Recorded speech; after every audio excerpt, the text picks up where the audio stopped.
The day before, I had a Halloween party. Okay. I knew there was something I did. What'd you go as? I actually wore my wedding dress. Oh, I was wow. a corpse bride.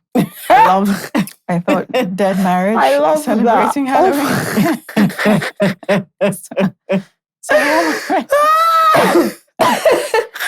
Halloween. So I was a corpse bride. Oh, I love that. Yeah. You wore your actual dress. Yeah, That's so funny. So well. I love that.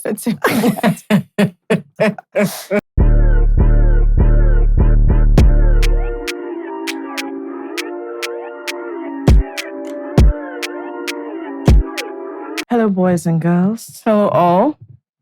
How are you all doing? We have a guest today. Do you want to introduce yourself to the people? Sure. I'm Rewa, money manager and visual artist.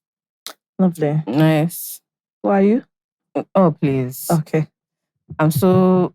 I don't even know what the word is. I'm so scattered this morning. And I'm I can't lie. This was not like a smooth entrance to the week. I feel like the week crashed into me and I was like, wait, this is Monday. Yeah, everything was just irritating. Because I woke up and I was just cooling off.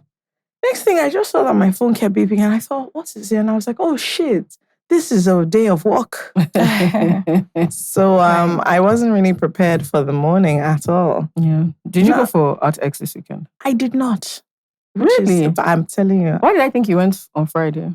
I thought I also went on Friday. That's the thing. I didn't. I was meant to go. So I actually stole my mom's collector band. So I was meant to go on Friday. But then I don't know what happened. I just didn't go. And then I think, because people went as I don't know.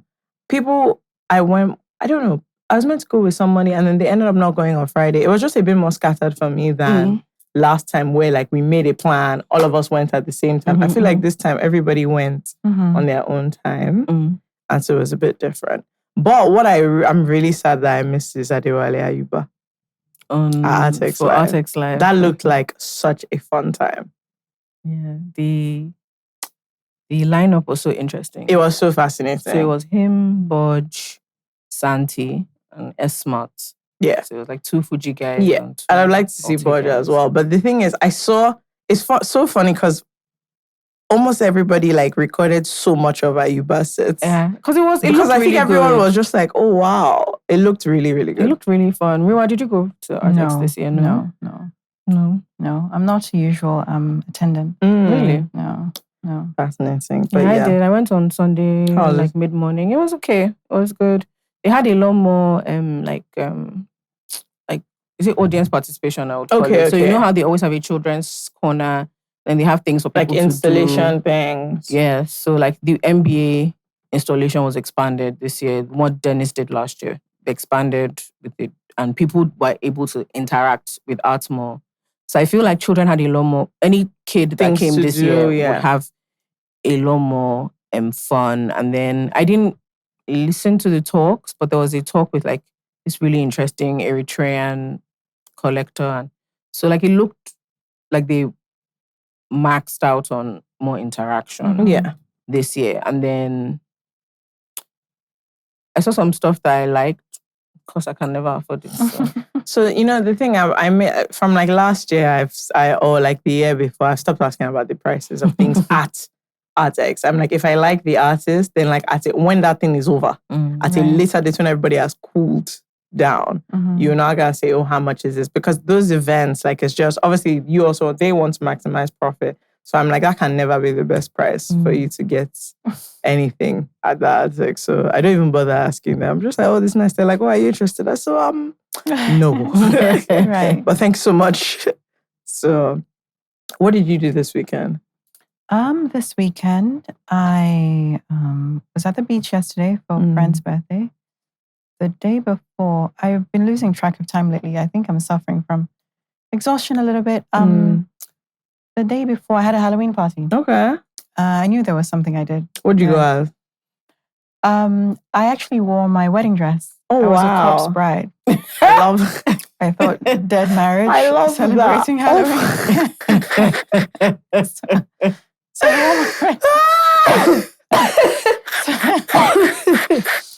So I was a corpse bride. Oh, I love that. Yeah. You wore your actual dress. Yeah, That's so funny. well. I love that. That's what happiness will do to you. So yeah, went as a corpse bride, and the day before, my younger sister is in Nigeria, so hung out with her, which is really nice. My other sister's coming in today, so just like chill stuff. Yeah. You know? Lovely. Yeah. I saw like a bunch of people doing the whole, and it's so dated now, but every people are like, you people are celebrating Halloween in Nigeria. We have witches and wizards. We are celebrating. And I was just like, guys, you know, this content is dated. Like, let's come up something new, something fresh. Come on. Right. Like new jokes. I literally saw someone, there was a thing that I saw, I think someone posted, and someone was saying, how do people who, I can't remember what it was. I think they were trying to figure out, someone was trying to give people who live abroad advice on like sheltering their children from like trick or treating. And I just thought, okay, but like, is it realistic? They're literally in their schools, there's spiders everywhere. Like, it is the life you chose. So it's just one day. I'm like, you need to calm down. Right. Let's like get over it. I love Halloween. I'm like, look, dress up as a Bible character if you want to. You know what I mean? Like, I think just it's a national thing. It's a cultural thing. Our inability, our like absolute refusal to actually like grapple with things. Yeah. Understand. Means that we have such an oversized reaction. So sometimes it's that thing of, let's sit down and like think through like what you're doing, like so that you're able what to, your problem my main thing is yeah. being able to elucidate your points, which is not a Nigerian thing to do. We have these big, I feel how I feel. Right. And I'm just going to start talking reactions. Sometimes as opposed to sometimes, like, let's grapple with what the issue is. I'm not even saying you have to like it. It's just this, it's so amusing to ask people to be like, oh yeah, like what's your actual issue? Right. And then find out that it's just I just think when it boils down to it, it's like, is it not somehow? And I'm like, yeah, sure. And I like, actually don't mind. Yeah. I'm like, how is that the because the reactions are so outside. Like it's so interesting. Like when we don't like something or when we're uncomfortable, like it's not culturally, we're not really taught to like grapple with things. It's just have this really big reaction to it, but not really. So but yeah, the jokes are dated. They should find something new. Something else. It's interesting you say that because my first body of work I ever did when I first started on my art journey was called the Pantheon. And with that collection, I celebrated West African women deities. So, you know, Ani or Allah, the goddess of the earth, Yamaja Oshun, because it's exactly what you're saying. I felt we would go to the cinema and we'd watch Avengers. And when Thor comes on stage, because what's that dude's name? Helmsworth. He's so handsome. Everybody's like, oh my God, amazing. But Thor is the same as Amadioha or Shango. And when we're all happy to go and see Thor and celebrate that. But when it comes to Amadioha or Shango, we're like, oh my goodness, it's demonic and we revile it. But why? Why are you reviling it? You actually don't understand why you're reviling it, do you? It's just missionaries came and told you that your gods were demonic and evil and you just, you know, rode that wave.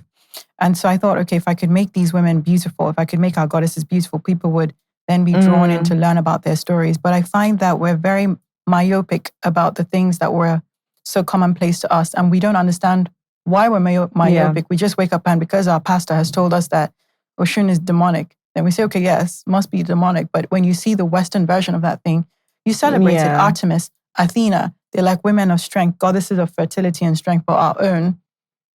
We know nothing about them. It's so funny because I'm like, there's so many shows, movies, either derived from Greek mythology or outrightly about Greek mythology, books, and like people are happy to be in it. Right. But if you say that you're doing a show, then Shango is there, or Batala, all this. Everyone will be like, excuse me. Yeah. Well, and I'm just like, but we're kind of missing the point. And that is also the beauty of American consumerism. There is nothing that they have not taken and turned into. But our own is just, it's really weird. I find it really, really weird. It's a thinking thing. It is. And I know people are going to come at me for it, but it's a thinking thing. Like we have a thinking problem. So my thing is, like I grew up in a very Christian family. So I do understand to some degree what there's an outlook of the world where it makes sense for you to be very wary of alternative spirituality. And I don't mean like once you are a Christian or a Muslim, genuinely, if you are like faith-based or Bible or Quran believing, you should be wary. But it's our inability to grapple. And I'm saying this basically like, because if you think of like what Greek mythology has morphed into and what it has become and like how it is used. So it's only when you decide, oh, I want to do like a deep dive into Greek mythology, you're like, oh, so Hera was also Zeus's sister. That's kind of weird. Like, yeah, like, you know, and like your understanding of even stuff like, oh, where the story of Medusa and you realize like what like cruelty and male-centeredness, like all these really interesting things. But our version is just, okay, there is no use for, even in storytelling, even in like character development, even in figuring out how to monetize like culture and ideology and things like that. It's just, we have no interest in being derivative with things. Once we don't like something, we just don't like it. We throw it away completely. There's no interest in being derivative. So even with like the way we design or the way we build, I went to see a friend and opposite his house, they're building a new house. And it's like what Nigerian modern architecture is now. Big white house, big glass here, big glass there. It's not even that big. It's like all these thin panels.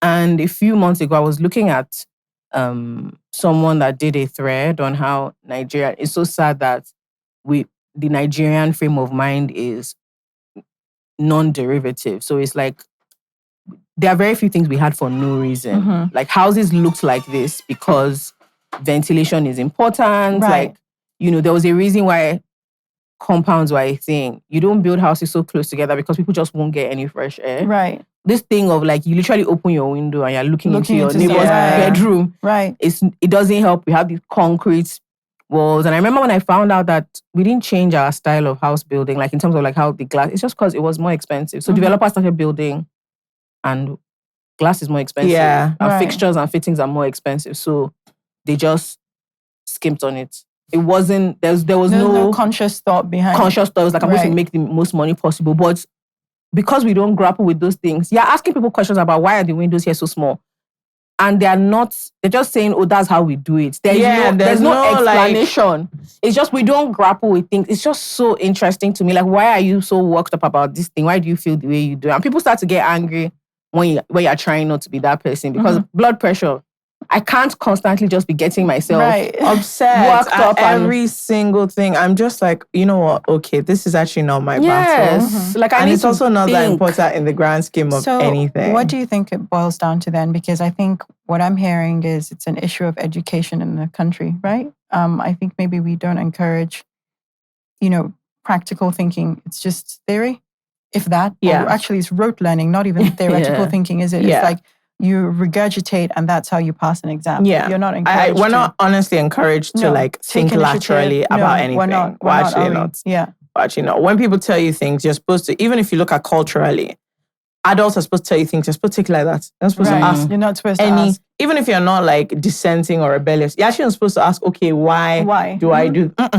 I've said this is what you should do. Please don't ask me any stupid questions. Right. And so you're just not encourage. And it's funny because when you see people who are raised kind of more openly, it's often an affront to a lot of traditional people so this small person is asking you like, they're like, I need you to go and do that. And the person says, mommy, why? And then the mom is just casually explaining to that because, and other people are like, right. What kind of, and it's so funny because you don't see how it plays out. But it's in things like this where the whole discourse is up in arms and like, okay, but can we all just like calm down for a moment and think zero? It's the same thing with like, I feel like it's the way our history is treated. They just tell you this is what happened, things finish. There's no, we don't actually ever like just go into things, look back, look forward.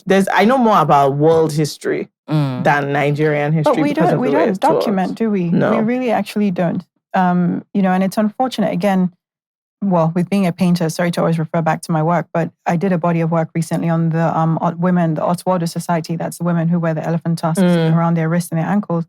And for me, getting historical text on them was so difficult. Yeah. I either had to rely on anecdotal evidence from my dad, who's based in the East, or my aunts, etc., who are members. But in terms of a book, a canon of work on these women, it doesn't exist. We don't write our own stories. Or if it did exist, well, in the case of these women, it was missionary text.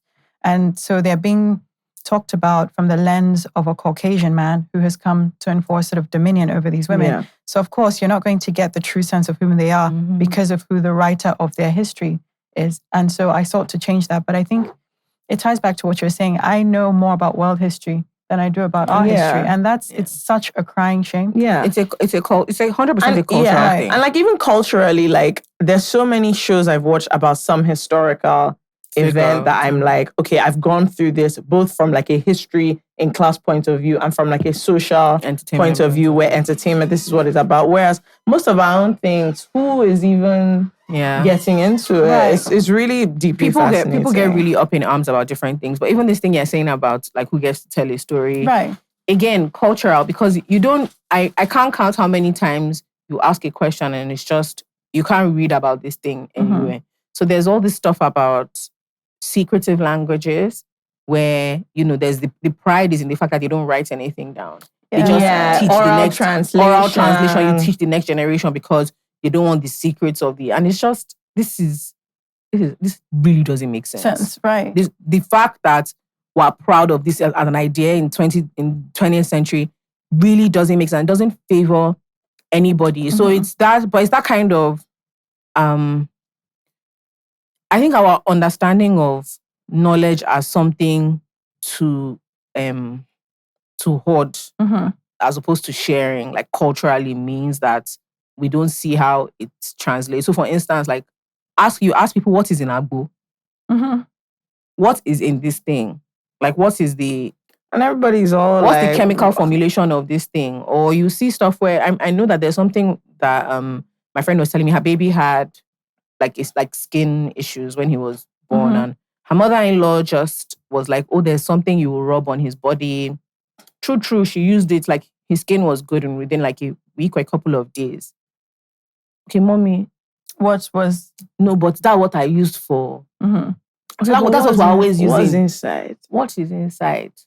Right.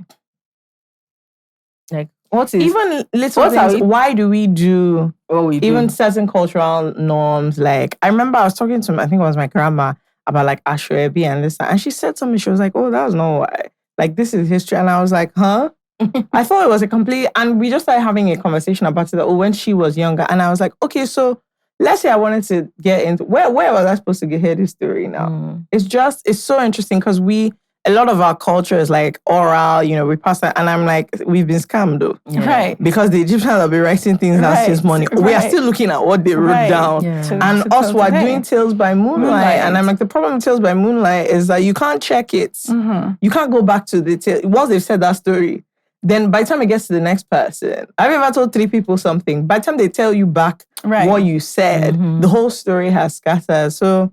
Listen, I don't know, man. It's something I'm thinking about. Interesting things. More and more. So then, if we take it to a more interesting slant and we say, well, we've always been told to get married and have children. Why? Yeah, but that's what modern women are grappling with. That's what everyone is grappling with. Like, sorry, who started this? Right, who started this thing? There was an experiment of a friend told me about monkeys, and they were put in a cage and they were given bananas, and each time a monkey tried to take a banana, it would be electrocuted, right? And so maybe say it was 6 monkeys, and so all the monkeys knew that if you touch a banana, I'd be electrocuted. And what they started doing was they started taking one monkey out and replacing it with a new monkey. So 5 of the original monkeys, 1 new monkey. And if the new monkey tried to take a banana, no more electrocution, but the other monkeys would beat it because they knew that if it touched it, all of them would get electrocuted. And they didn't want to be electrocuted. And they started replacing all the monkeys, right? Until eventually it was a whole new batch of 5 new monkeys or 6 new monkeys. No more electrocution. But they're beating each other. To not touch the banana. They don't know why they're doing it because there's no repercussion or consequence. They're not getting electrocuted, but it's that behavior. Nobody questioning. So why are we getting married? It's just, it's like, have you ever seen these social experiments where they put like random people in like a prison setting? Yeah, and they make some the wardens. Oh my God. Some prisoners. The way is so quick. Because in reality, they know that these people have not committed any crimes. Right. All of a sudden, you're talking to this person that's saying, murder. And you're thinking, bro. Lord of the Flies. All of you just got here yesterday. Right. And so I just think there are things that are just deeply ingrained that honestly nobody has sat down to think About like, what are we doing in this situation? And the problem is once you start questioning things, you start hearing, this is just the way we do it. This is our culture. And I'm like, okay, so but why? And it's just literally, someone was saying the other day that he feels a bit behind. And I said, oh, why? And he was like, oh, he's 36. It's just like, he's not married, doesn't have children. And I was like, yeah, but I've known you for a long time. I want to be honest with you. You've never spoken about children in your life. I was like, yeah, but like, you know what I mean? I was like, I do not. I was like, do you really, like, in this something moment, you really want? do you really want, like, is your burning desire, like, to be a father? Children, He was like, right? obviously not. But he just feels like, what's he doing? Everywhere he's going to all these children's second, third birthday parties. And he's just like, I can't just be here, buying things for other people's children all the time. Like, when will I have? It's like, man, I'm just thinking of impregnating somebody just so that. And I just thought, my brother, this is not a good path. And he was so bothered because he just turned 36 and he was like, I don't even know what I'm doing in my life. Like, I just feel like I'm behind. And I was like, where is this coming from? Yeah. But it was just like, he said he sat down with dad and dad just kind of looked at him like, so you don't have any plan of, right? You're doing well financially, but like your life. And he was like, who are you? Like, you don't have anyone to do life with. You don't have any legacy. He's not telling me he doesn't have any legacy. I said, so when did you care about legacy? I said, right. When are you interested in your legacy? Yeah. So many things. It's just so interesting because now he's like, and I'm like, you're going to do the thing that people do where now you feel like, oh, this is your age. You're going to meet some girl. And all of a sudden you're going to be like, yeah, I'm going to get married. And then 2 years down the line, you're like, hold on. Why did I marry you? Nothing worse than, I think one of the things our generation is really like struggling with is the honesty of the difficulty in being at like what are traditional like touch points. Like, okay, this is what you're supposed to be doing. And having to be honest with ourselves about whether or not it's something we actually want to do, as opposed to this is what you're supposed to be doing. Right. So it's that odd thing of having to think about, oh, do I really want to do things this way? Or you find people having problems that don't make sense when they're talking their problems back to you. Because I'm like, yeah, you're having this problem because this is not you. And you've imposed a number of rules on yourself. Right. So of course, society generally runs on rules, but socially, things that quote unquote benefit society, but this is something that you have never really cared strongly about. And now you're angry and you're annoyed because you feel like you're in the matrix or you're in a maze and nobody is quote unquote helping you or clapping for you because you did something that you felt you were supposed to. There's a lot of bitterness and anger around feeling like tricked. Yeah. Feeling tricked. I can't count the number of people I've had a conversation that, oh, I feel bamboozled. And it's like, because we know the way it is in primary school. You do well, everybody keeps clapping for you.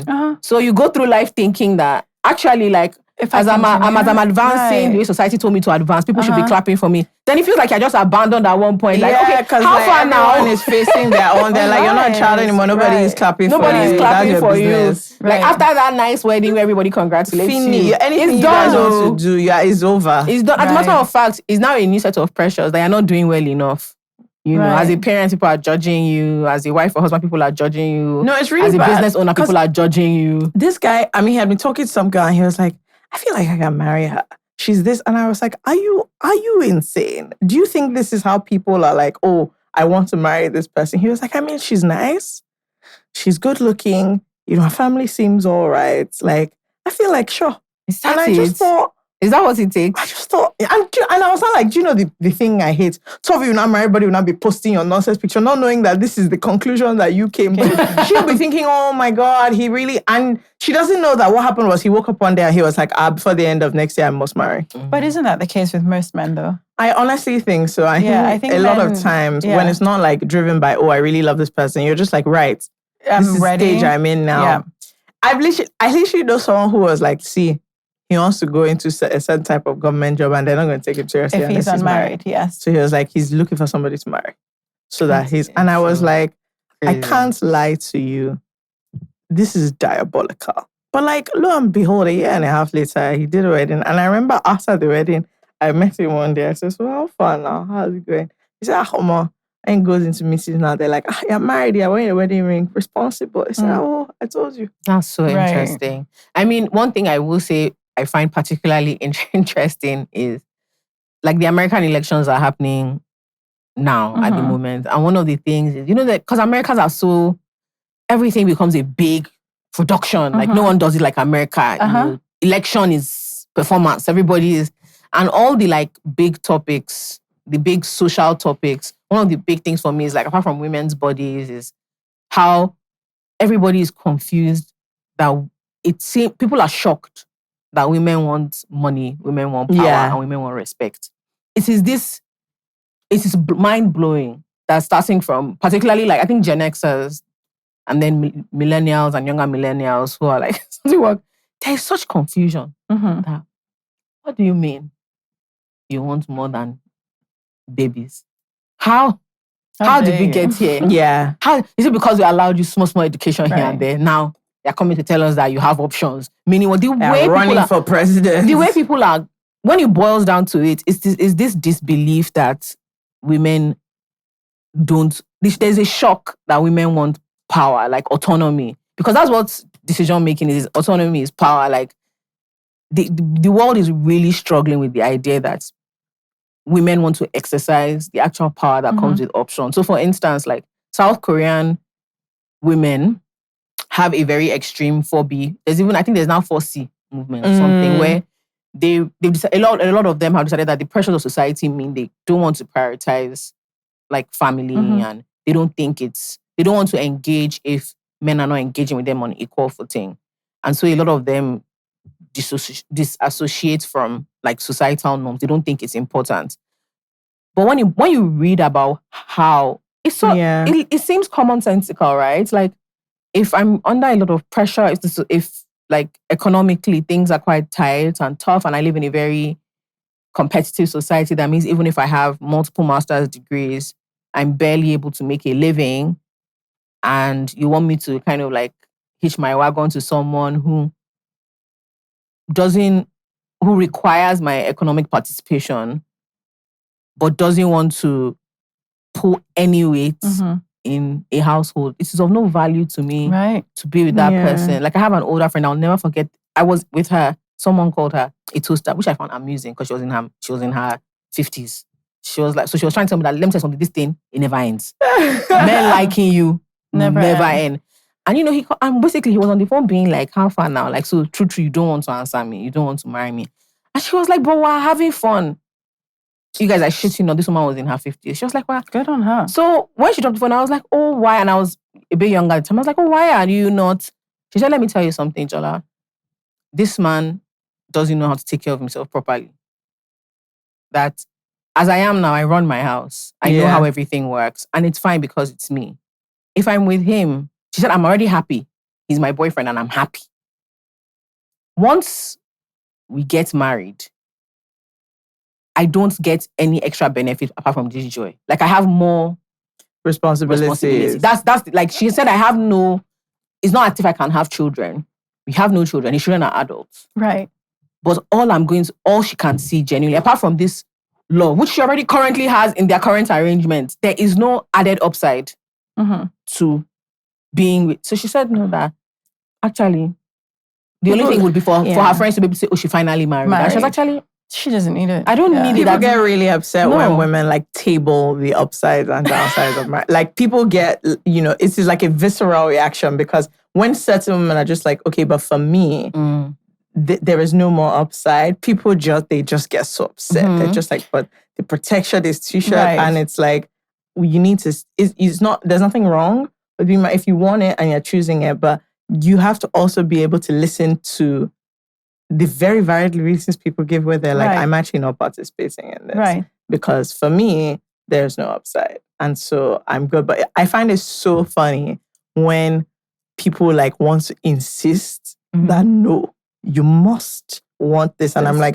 but if you think about what she said, is she lying? No. She's not. So I'm like, listen. Honestly, I think when I think of, a lot of my closest friends who are now either separated or divorced, the common theme is that the women are in very high-powered positions and have that economic power. And so they're able to maintain the lives that they used to live with their husbands on their own, with their children, and I think there's a beauty in that, certainly for me, like liberty to make my own choices, choices on behalf of my son without needing somebody to, permission from somebody because I'm financially dependent on somebody. It's so liberating. Honestly, I wake up like this lady in her 50s with peace of mind, like light my candles, travel with my son, nobody's around and I don't have to pick up after somebody. And I mean, these are small things, right? But there's just a mental liberation that comes with having your own and being able to just autonomy, just make your own decisions. I can't imagine anything worse than being in a situation where I'm reliant on somebody else. And so I can't go left or right without their say so. Yeah. And it's really interesting because you get to that position and then you realize, okay, now I have a choice. I can choose to be with someone or not, but not because I have to or like I need to. And when that is your choice, where it's just pure, this is what I want, everything becomes so clear. Right. Because you're like, actually, a lot of people are then like, actually, I don't want to, so that's fine. But I find it really, really interesting that a lot of times I just think we're not honest about what is driving a lot of cultural norms. And we're really not. And so it's really very, very fascinating to me, the things that happen. And I think marriage is even one thing. I think when you get into women who want and don't want to have kids,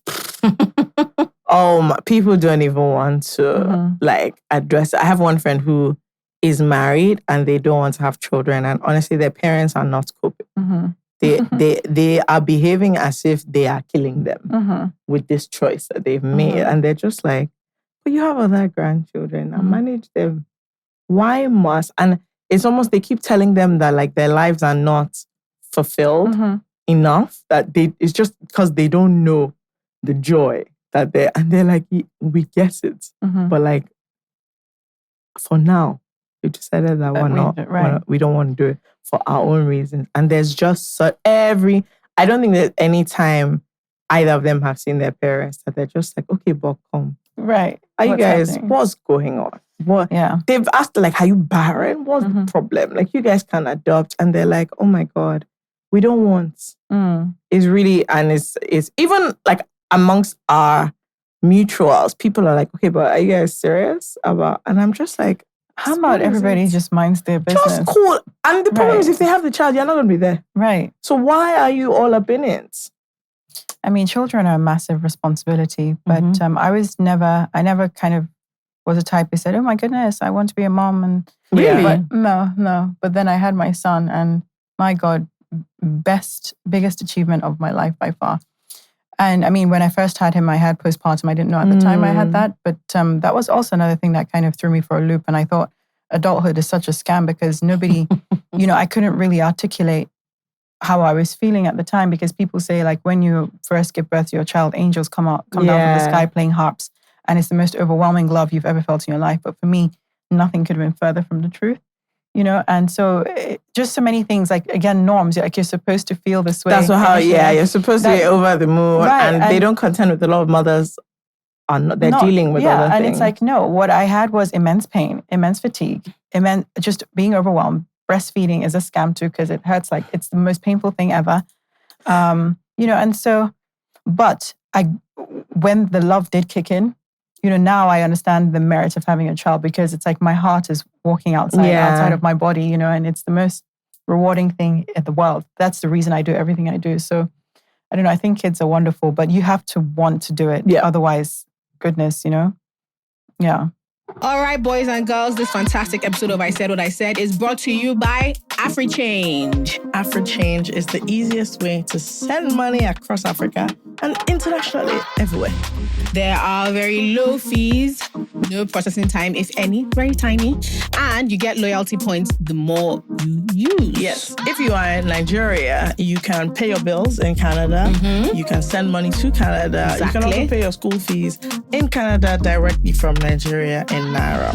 If you are in Canada, you can send money to many, many countries all over the world. All right, guys. So get to supporting people who support us. Enjoy AfriChange and enjoy the rest of the episode. That is africhange.com. Okay, so before we get into our chatty chat, people tend to send us dilemmas. Okay. So we're going to read a few. I'm going to give advice. We tend to give bad advice. Our guests usually try and give good advice. Okay. But we are terrible people. So Okay.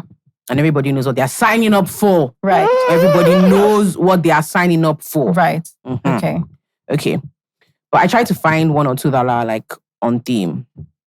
So this person calls themselves Ironic Grief. Says, hi, FK and my super crush Joel. Sorry about the name, but I couldn't think of anything else. I'm not that mysterious. So I'm married to a very calm, stingy man. Yep. Oh dear. He's very calm, but he's stingy and selectively thoughtful. Before my mom passed, I had confided in her about his stinginess, although at the time we weren't married. She said she didn't want me asking for his money because I have my own and I shouldn't worry. When I have his children, he'll take care of me. Lol. Sometimes I wish I could wake my mom up and bite her. I'm incredibly miserable. He doesn't give me money and says rubbish like, you're working now, you have money now. But he gives his mother an allowance. I have told him, even if it's 5 kobo monthly, I won't mind, but he consistently shrugs it off. Furthermore, I've fallen out of love with him. I love him, but I'm not in love with him.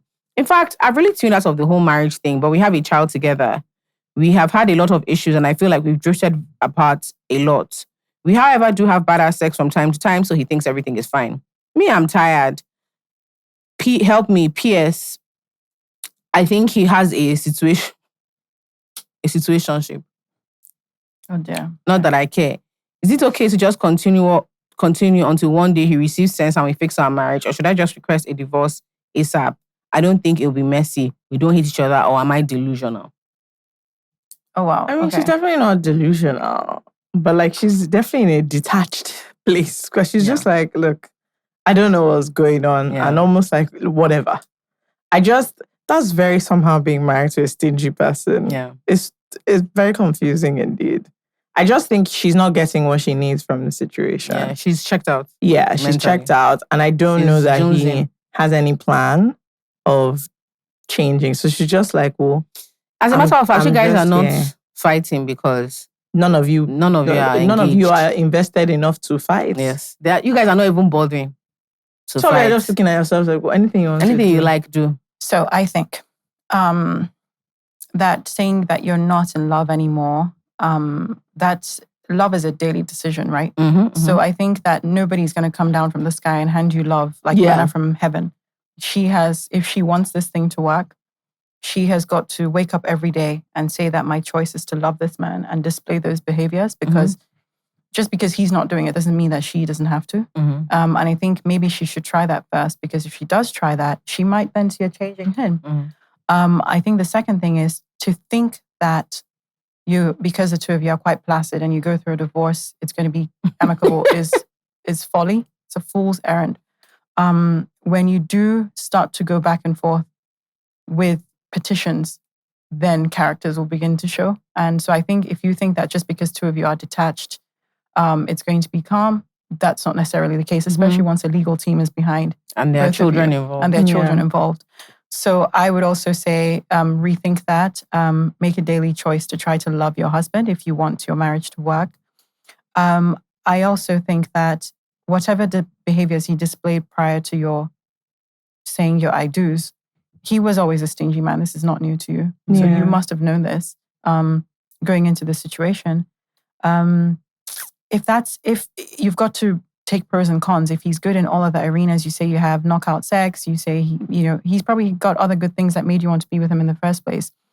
Stinginess might not be the be all and end all, especially if you can provide for yourself. So just see if the good outweighs the bad and don't make a decision purely based on this one thing that he is stingy. That would be my thoughts, but what do I know? I mean, I also find it so interesting when people message us about marriage, because I'm like, from our vast years of experience of 0 years of marriage, out of that fountain, we're obviously giving you grand wisdom. But honestly, it's just like what you're saying. If two of you are already checked out, there's nothing that's gonna happen. She has to just decide how she wants to to keep this thing moving. And It's communication. Yeah. Both, if they both wanted to work, they should sit down and say, listen, I don't want this thing to end. I'm every day from now on, I'm going to make an active effort to love you. And try it for a month and see how that, I think she'll find a very different marriage if she tries for a month. She's just not trying. What if nothing happens? So my issue, I think she might try. I'm not sure that man is trying anything. We're hearing it from her point of view though, right? Yeah. But I also think, when something is important to you and it's not happening, you can try and dance around all the other issues. She's very annoyed he doesn't give her money. She's very annoyed. Like she's really actually upset. It upsets her. For her, it's actually like it's deeply offensive. And let me tell you the thing with something like money in particular, it can make you feel very small, very greedy. When you say like, I want not, because everybody talks about generosity in very flowery language. Yeah. And there's something that makes you sound like a thief when you're a working married woman who says, I would like my husband to give me money. In her case, like there's a symbolism that it's important to her because she has her own money. Like she said, even if it's fine, she wants him to say, oh, here you go. Like she wants, that is the generosity she's looking for.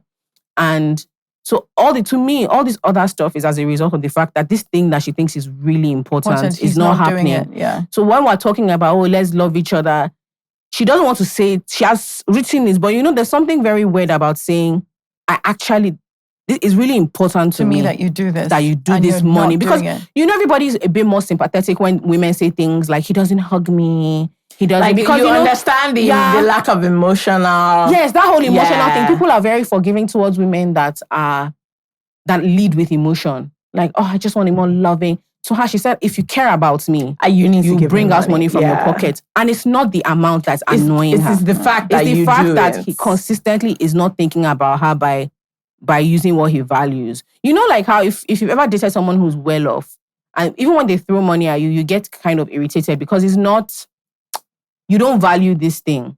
So it's neither here nor there. But if your husband values money and he doesn't give you, it will pain you. Because what it says is what is important. Yes. It's just like, this is not important enough for me to do for you. Maybe he's spending it on his situationship. And his I bet you he's spending it on his I promise you that she situationship. tells her friends he's so generous. Like, he's just so nice. Like, his situationship is telling her friends he is so generous. He's just, honest, like, even before I say what I need, like, I'm telling you, he's just, got it sorted. He's so kind. And you're at home boiling because when you bring up the fact that you want money, and my mom has always said that she doesn't know why our generation is being scammed into being shy. Yeah. If you like collecting money, say it. And when he says, but you have your own, you say, yes, but I want your own. Don't be shy. Because that whole thing of your mom allowed you to scam yourself. Yeah. You've always wanted to be in a relationship where it's not the amount. It's that consistently you associate care with somebody giving you. Some people don't. And that's fine for them. Now you've had to deceive yourself into this marriage because he married you believing that actually she doesn't mind.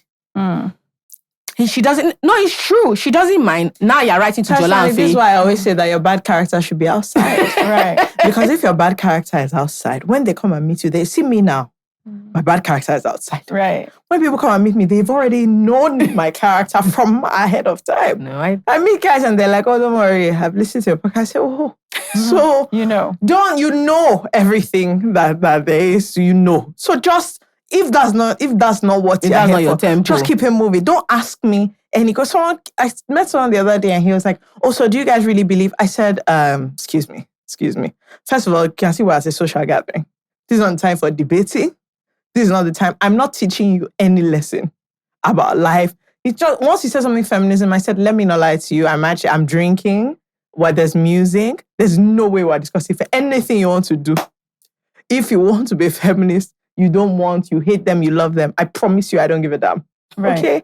And nobody, I said, you're seeing all these girls here. I know when you came to us so that everybody will, just get into a debate. Right, with you. And I was like, just look at everybody here. Nobody cares about changing your mind.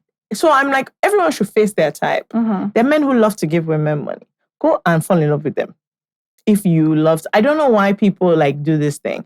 if this is what you really want, go and fall in love with people that is what they are about. And everybody will end up. Also, don't be meek in a situation that's burning you. Yeah. Don't be meek. So if you're trying like to, you're already married yes, to this person. if you're and you're not just you're married and now it's not a situation you've been able to get over. It burns you that this particular thing has become so big that it irritates. You know when there's like a big issue. So now that thing colors the way you see someone entirely. I can't understand the meekness with, oh, now that I have his son, he'll be more generous. No. Like you have to say, guy, now wow, do you know how many years I've just been trying to tell you that you should be giving me money? Yeah. And now, here we are. Where are you going? I don't know. Where am I going? You don't know.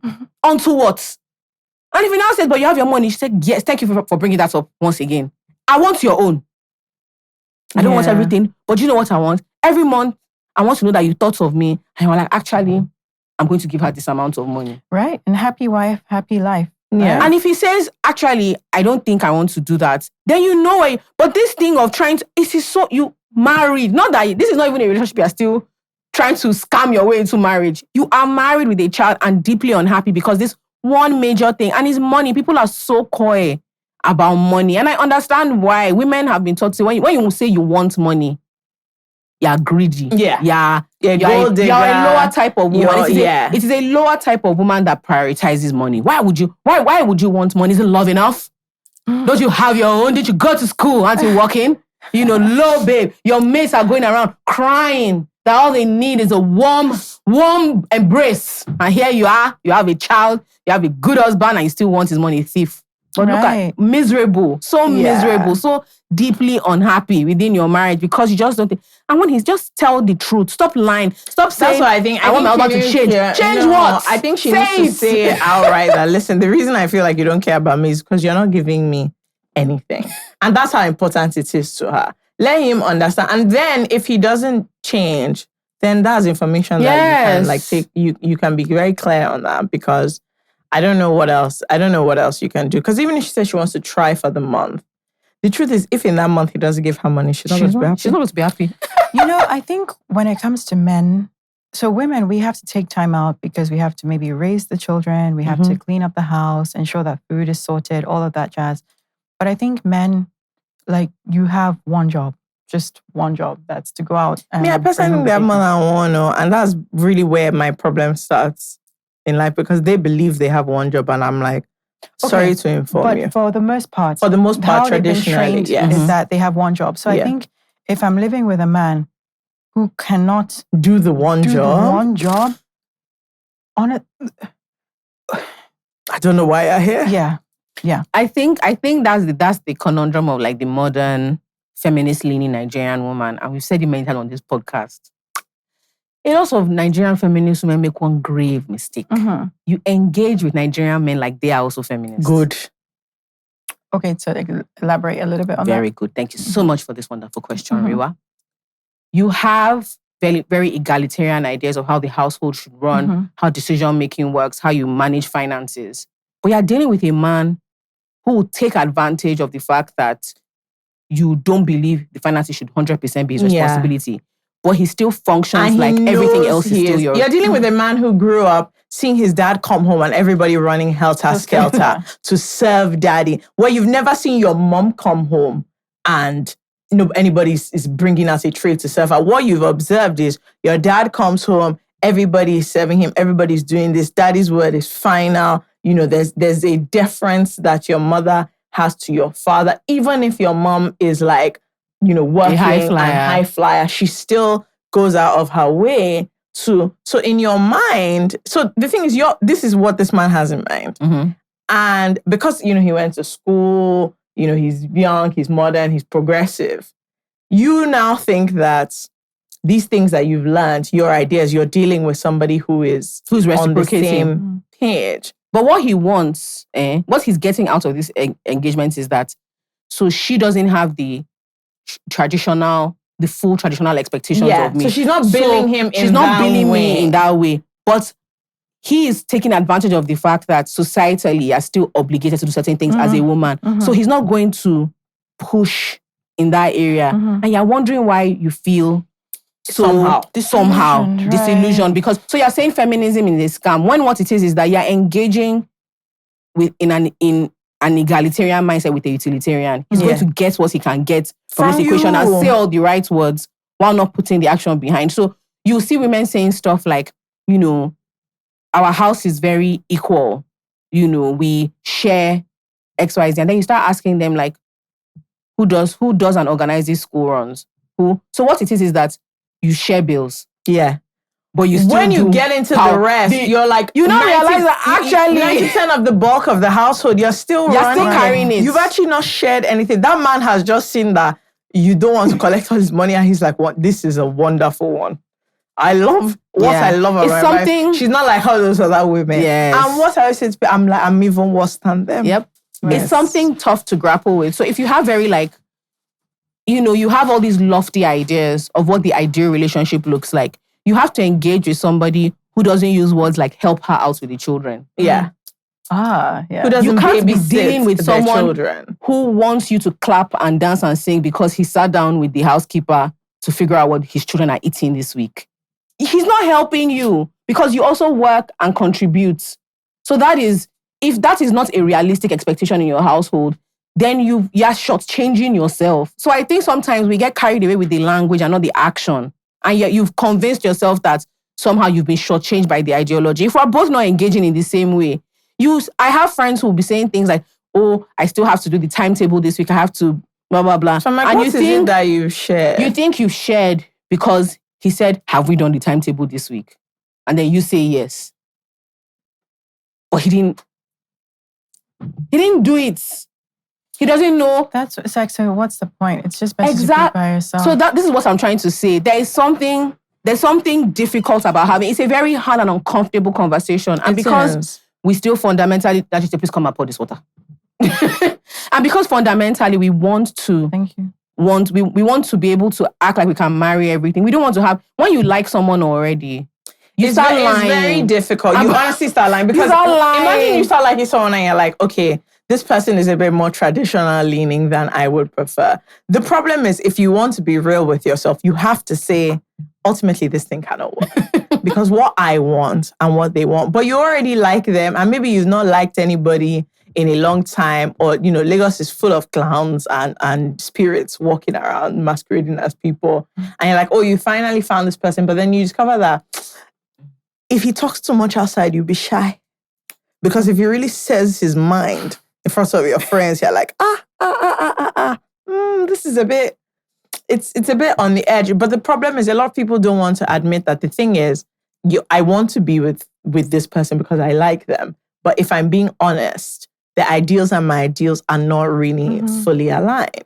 And so if you're going into that relationship, you have to either go into it on full transparency of, I'm actually signing up for something I didn't want, but like I'm going to do it. And don't be going around saying things like, yeah, sharing, you leave it for, just accept it. This is what I have accepted. Or you have to do the much harder thing of being like, there's nothing wrong with you. I like you, but I cannot be in this thing because it's not really like what I want or what I believe in. And people get caught up in the middle of all these things. I find especially women who are, you know, you're somewhat financially empowered, you're this way, it's his choices that you're making. You don't have to.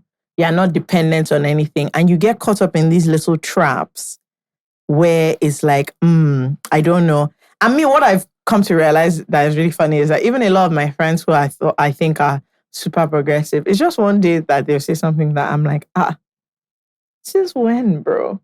And you then realize that, in their house, that's not what they're doing, you know. The progress that we discuss outside, it's always to an extent.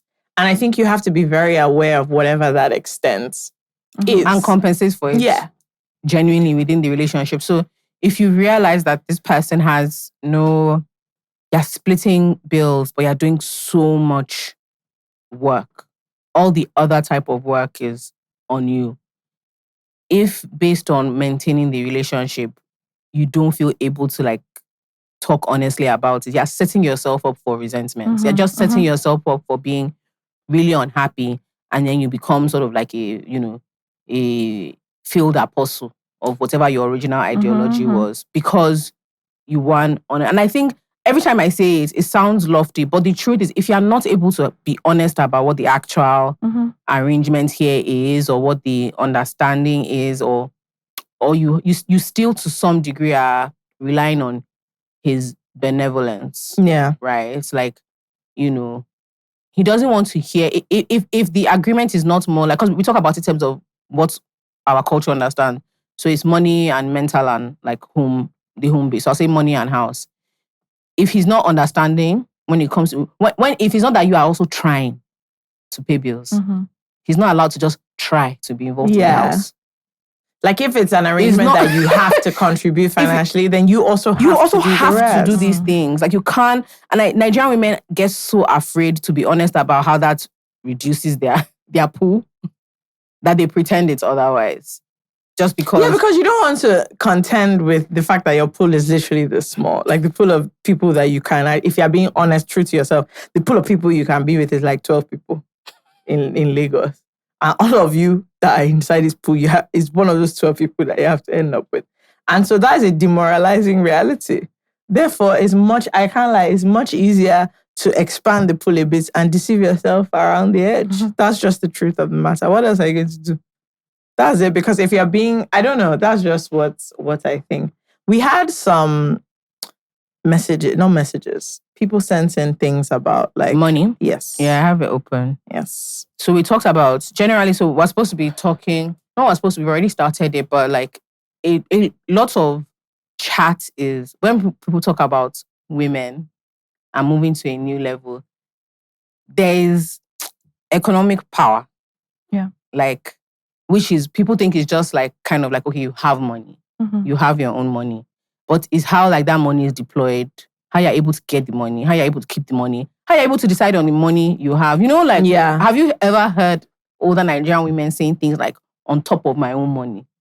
So it's almost like they have the money, but they're still constrained on how they're able to use or deploy their own money, because society is not was not completely comfortable with it being clear it was their own money and that they were using it the way they wanted to. So they had to be very performative or find ingenious ways to get around, I want to expand my business and do it in a very specific way. But now I have to involve like my brother, or I have to talk to my husband so he's able to think his idea that we do the expansion before I do it. Or I can see that Rewa is so amazing at art, and this school she's in is not going to encourage those art skills.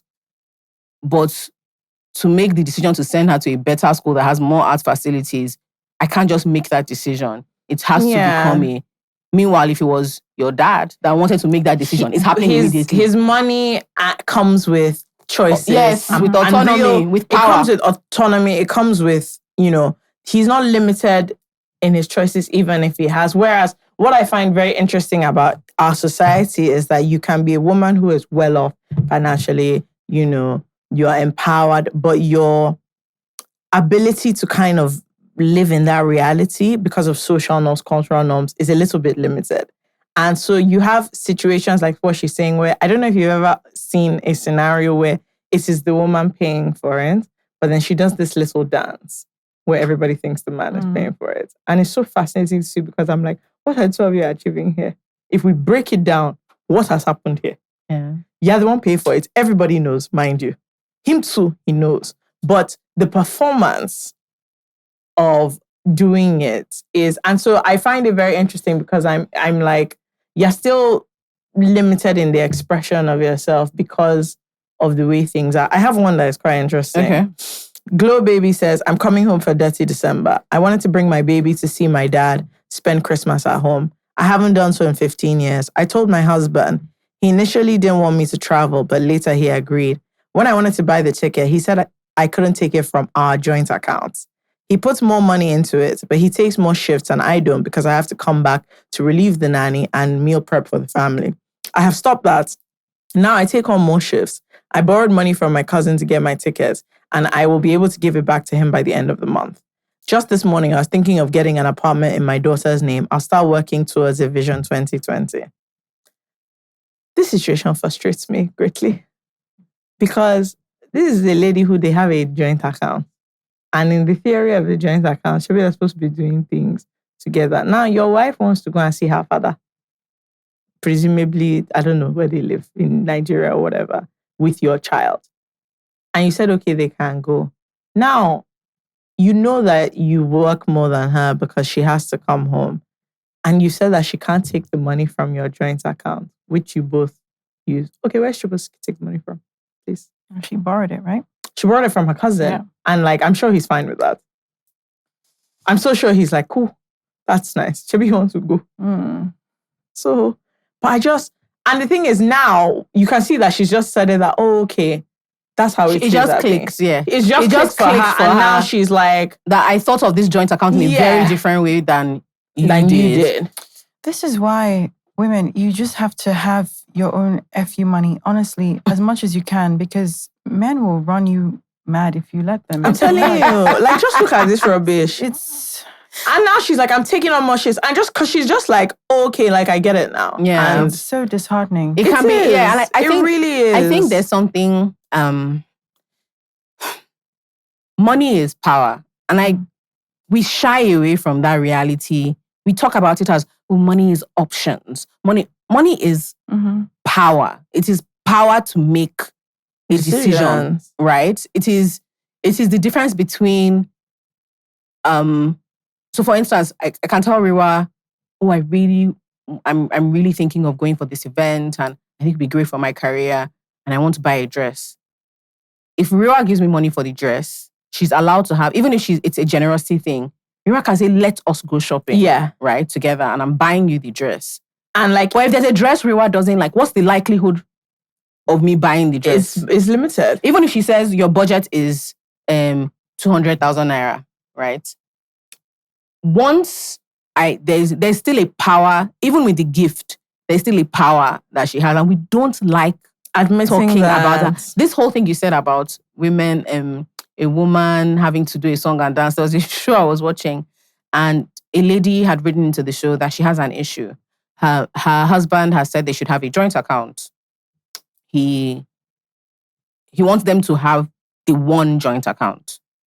So the joint account wasn't even her issue. So the first thing I started was that she earns way more. And she's more established than he is, just because of the kinds of careers they choose. They have, right? yeah. So she's in a career that from day one, she's been able to make a lot more money. He's going to rise in his career eventually and way out earn her down the line. But at the moment, so she has this home.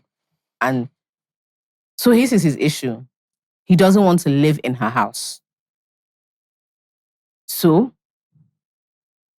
somehow she found herself agreeing to this grand idea that they will rent out her own place and get something similar. Okay, fine. Do you know what the problem is with getting something similar? He still can't afford. The similar. So you're just transferring the money from the rent. Yes.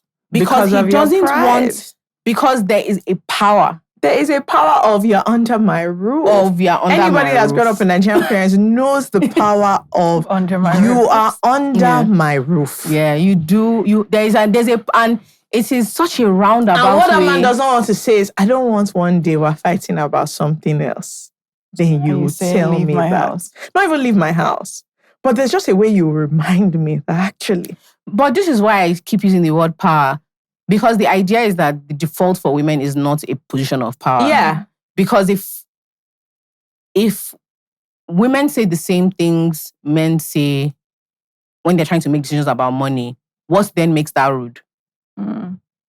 What then makes that... Do you guys understand what I'm trying to say? It's because they're meant to have a deference. And all of a sudden you don't have a deference. So if we are a unit, and it would be okay for you to say, but I don't like this kind of rubbish in my house. Yeah. And that's a statement you would make. All of a sudden, if I say it... And everybody understands what you mean. Yeah. In fact, as a matter of fact, I don't take it to be insulting. Because I understand that's something you say. But if we're having a discussion, and I suddenly say, I don't like this kind of rubbish in my house. All of a sudden, I'm a witch. I am rude.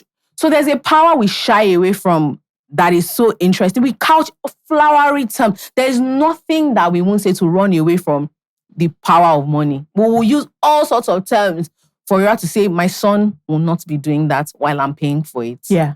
Suddenly has a different connotation than if a man says, my son will not be doing that as long as I'm the one that's for paying. Finish. I think there is just, I love how we dance around the power of money. Because do you know what's funny about this house situation? Even when they move to the rented house, she's the one paying for it. So like the thing that you're running away from, it actually still exists, but it's just existing in a way that makes you a little bit more comfortable. Right. Because if anyone is thinking about this logically, what two of you are doing is madness. You're actually wasting everybody's time, and you guys are putting in so much. Because now you're renting out one place, she's still the landlord there. If there's like a fixed issue, she's probably paying that mortgage. And then you are here, you're in another rented house, you're calling your own landlord. It's just, there is no man that has a house. I left that a comment. I'll say, when I don't want to live in your house, I want us to rent a new house. And everybody in my life will not insult me that I don't understand. What is your problem? No, I think it's taking away the same. You know, we've been talking about the whole. Yeah. So if Rewa has a house and I say I want to advise her, do you know what you do? Rewa, you leave your house. You find a house of the same status. In fact, many people will tell you that you should not even tell him that is your house. You rent that house. So basically, what I want to make sure that economic benefit of owning, you're not fully actualizing it. So the money that you'd have been spending on other things, you're not, if you're in your house, you're not worried about rent. But if you're somewhere else, so even if it's a house of the same value, you're still going to want to do it up. You're still a landlord, so all the issues that concern that house. So now he has used Ogboju to put you guys on equal footing in essence, because you don't have the extra like benefit that comes with. I don't know. I think we just shy away from the importance of, when we talk about women having their own, we'll use all the other words. Say, empowerment, women's growth, women's purpose, women's power, money. Power. There's a difference. The decision making that comes with being able to just say, oh, okay, this is mine, and this is how I'm going to use it. And we've seen the difference when women have money and they're able to like educate. It's agency and all these other things. Because honestly, in the opposite scenario where the husband has a house and like, I've seen where maybe the guy has a flat or whatever, and truth be told, the babe does not like it. She doesn't like the house. I don't know anybody that has successfully said, this is your house that you own. Because I don't like it, I'm getting married. Let us leave this place. Right? And go and get someone else, because I don't want this dynamic. I have never heard of this story happening on the men and women side. But when it is the other way, there's all sorts of compromises that come up. There's all sorts of things that are mixed in, blah, blah, blah. And I just think, man, it's really a tough time. Yeah. It really is. Hello, boys and girls. Hello! So we know how, the cost of living is at the moment. We are all looking for money that can come in. So if you want to, make a little bit of money, you don't want to stress yourself, you can put your money into Bamboo's fixed returns. Yep. Where you can earn up to 8% per year in USD. Yeah. That is United States dollars. You also don't have to be anxious about putting your money down for an extremely long time. You can put it for 3 months, 6 months, 9 months, or a year, which is 12 months. Yeah. So like we said, up to 8% a year, you can save that money in Naira or dollars. Yes, you can. And if you're interested in what we're saying, you can click this link to get started. Get into it. You guys will recall that my team won the challenge. So I'm so sure some of you have already jumped on this, but people on the last team are just learning about it. There's no problem. All right, guys. Back to the episode. Bye. Rewa, you're a money manager, and I think because you do, like, that's your everyday, apart from being a mom. And I wanted to ask you if you find the different ways, like, men and women, like, approach finances. Like, I just wanted, because I'm always curious. Do you manage individual people's money? Okay. So it's very funny. Women, my women clients, it's a very one-on-one approach. So we talk about my women clients. A lot of them, they do things on behalf of their children. So when they engage my services, it's typically because they want to, have an education fund in place, or they want to have life insurance policies. So in case something happens, my women clients think very communally with regards to their money. my male clients are just like, no, I just want to see my dollars going up. I don't care to see you on a weekly basis to discuss this thing.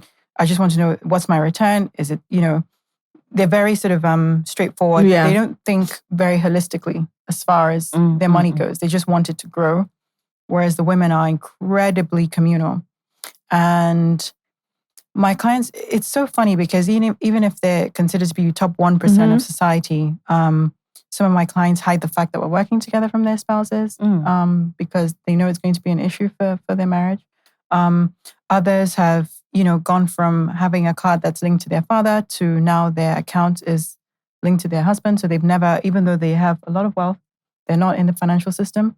So we have to start from ground zero. I've seen all sorts. Whereas for the men matters are very cut and dry. Straightforward. You don't have to have all these. The women, totally, it's so nuanced. It's so nuanced. And a lot of them, it really hinges on their spouse, especially if they have one. It's so interesting. Yeah. I'm not surprised. Yeah. I know. And I find it to be a bit maddening because even at that level where you have a money manager, like there's still all these, because you see men who have money have agency. They make decisions. Everybody, is whatever.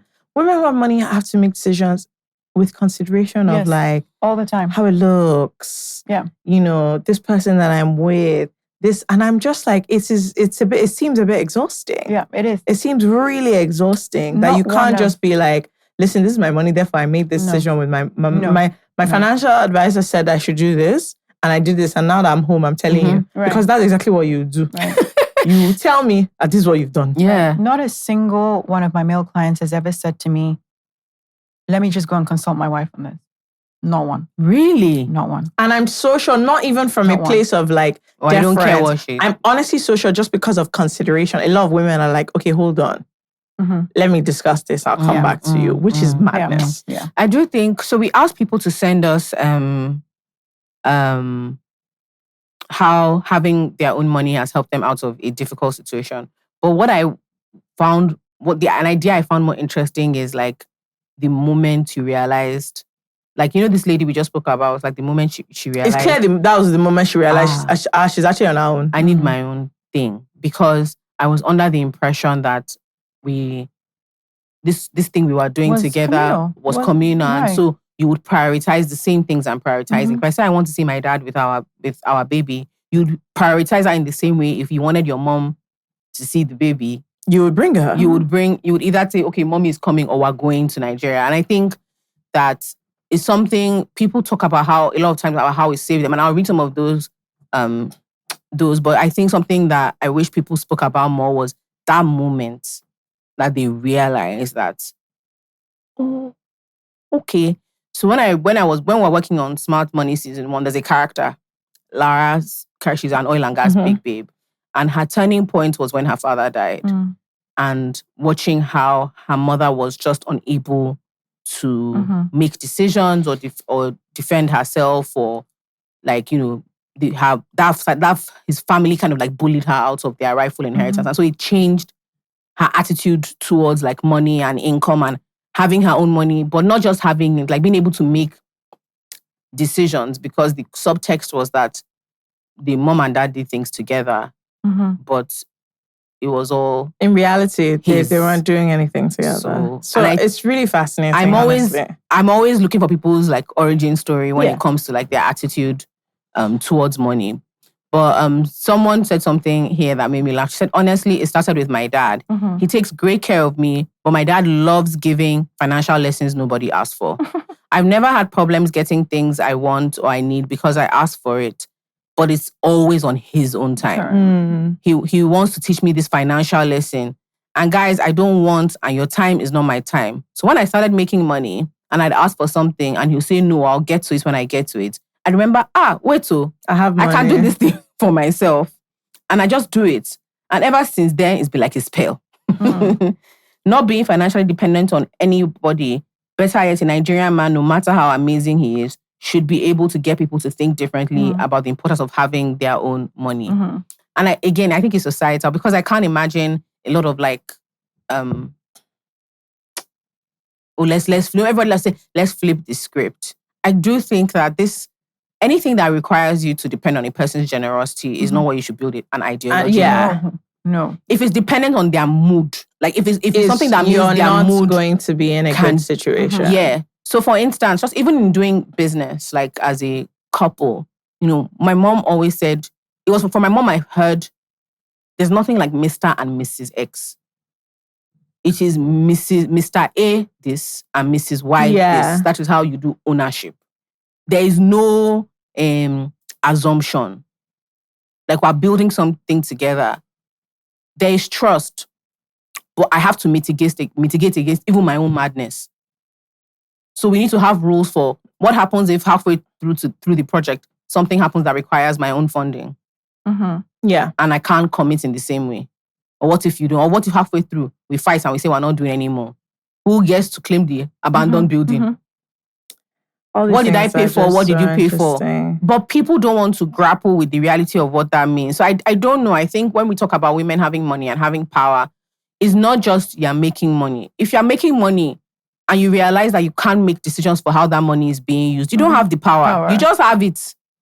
You're just hoarding money. You're just being, what's that word? You're being humored. Yeah. Mm. Yeah. You're being humored. You're being humored, yeah. They're just playing with you. Yeah. You have accounts. You can't say, I don't know, this is our children's school. I spoke to their teacher last week. If that's the woman teaching, I'm not sure. I'm not doing this. And then he starts telling you things like, but that's where all my friends' kids go. So what are we talking about here? What do you mean, what are we talking about here? Right. What do you mean, what are we Even talking down about to here? like, I find so many things, like nuance of things interesting. I bought my wife a car whose name is the car in. It's not her name. So whose car is it? Really? When we get there. So I'm always just like, please, I don't like us to deceive ourselves. But ladies, I think the conversation is even wider than marital discussions, right? So I'm a director at Chapel Hill, and we did an exercise where not big babe. Big babe. Actually, we should talk about your background after this. And we did an exercise where we were plotting the 250 wealthiest families in Nigeria. Oh, wow. Interesting. And I kid you not one of the names, and think of any name you want to say, not one of the names has the money. By the third generation, the grandchild still has as much as the original patriarch. Not a single one. How does that compare to, like, I'm very curious, other, let's say America? Oh, I mean, look at the Rockefellers. How many generations is that, right? But like 4 or 5 generations, they're not doing any work. Vanderbilts, Getty, name them, Bernsteins. Yeah. And I say that to say that it's beyond this thing of agency and power. It's beyond man and wife, right? You have a lot of families where the patriarch has the money. Until today, they have overgrown children, still receiving succor from their parents. These children and they can be in their 40s. Yeah. They are unable to cope without money from their parents, from their dad in particular, right? And when you raise children who are not adults, what do you then expect them to do when they enter a marriage or when they then have children of their own? A lot of patriarchs or the older generation, I'm sorry, but they have done a terrible job at equipping their children with the skills needed to survive. These children think it is cute to go through universities and not have jobs or not understand. They just think my the value of money is not there. So why do I need to go and stress myself? They lack the skills needed to survive in the real world. And I'll be damned if my son is ever going to be one of those, right? You are going to learn the merit. Like I'm trading the currency of my time for the currency of a US dollar or Nigerian naira. You have to learn those skills. So when people say, my husband didn't give me this money, you don't even know how he was trained at home. The dad may have wanted all the power and so refused to equip his son because he wants his son to come always leaning on him because I need money for my rent or money for my vacation or whatever the case might be. And that to me is a folly. And as a nation, we have a massive problem we need to address. Think of all those old families. They come from a good family. What's a good family in Nigeria? It's just a good family is a family that has money. Yeah, there's actually, when you say a family with a big name, what you're saying is a big money. Right. And honestly, by the time it gets to the grandchild, Yeah, there's all these stories about people that have OD class packed in their house. Right. You know, it's the just money is gone because there's no legacy planning. Yeah. There's no propagation of knowledge. You know, there's no value teaching. And then when the person passes away, everything just kind of goes crumbles. to shit because they don't have there was a will. no succession. There's no succession, no estate planning. Now everybody none of the fighting above. for property. Right. Yes. And I think, taking it back to this, I do think we've spoken about it on a granular level, but I think about it, if we're thinking about it nationally, right? When we talk about economic power, have you seen like the difference between women and men's economic empowerment And that happens in No, Nigeria? programs, like social programs. Social programs. See, women's Women's program that they do as a nation, I promise you, I can tell you, it's not more than, oh, they are doing sewing. It's not more than, oh, they are doing bead making. It's not more than they're doing. It's so rudimentary and limited in what they can. Whereas men are learning how to farm. Men are, they're doing more business-oriented things. And then women are giving these cutesy little things that it's like... In terms of scale. In terms of scale, where, like, how is this supposed to get all of these people out of poverty? Yeah. Once you've done this little class. And so when you even look at it as what the nation thinks of how to bring people up, you get into a whole different... Yeah. I think it's just, like you said, it's just really important because if on a granular level, that's how we think, it's people that make up society. Yeah. So, if on an individual level, you grew up in a household where the assumption is that women don't need money because they will be taken care of, you're not going to go into office and think of designing a society where women look at life. You're not going to treat women's like issues or you're not going to treat education in the same way. You think of education as something for men, and if women like, they can be involved.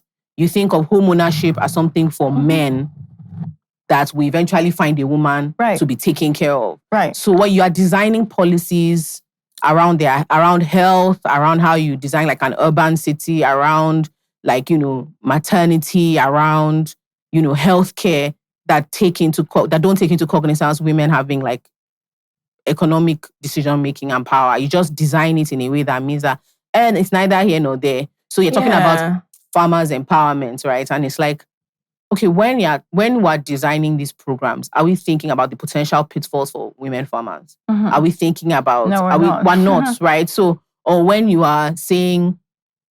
There's a difference between factories that have to think about women's schedules and the ones that don't. Look, I have this. See, there are women who work in my factory that have to go home in the afternoon. Why? Somebody has to pick up their children from school. Yeah. There is no, there's no two, because one day I remember one woman was crying in the factory. I said, sorry, what we're doing here is not that. Why are you crying? What happened to you?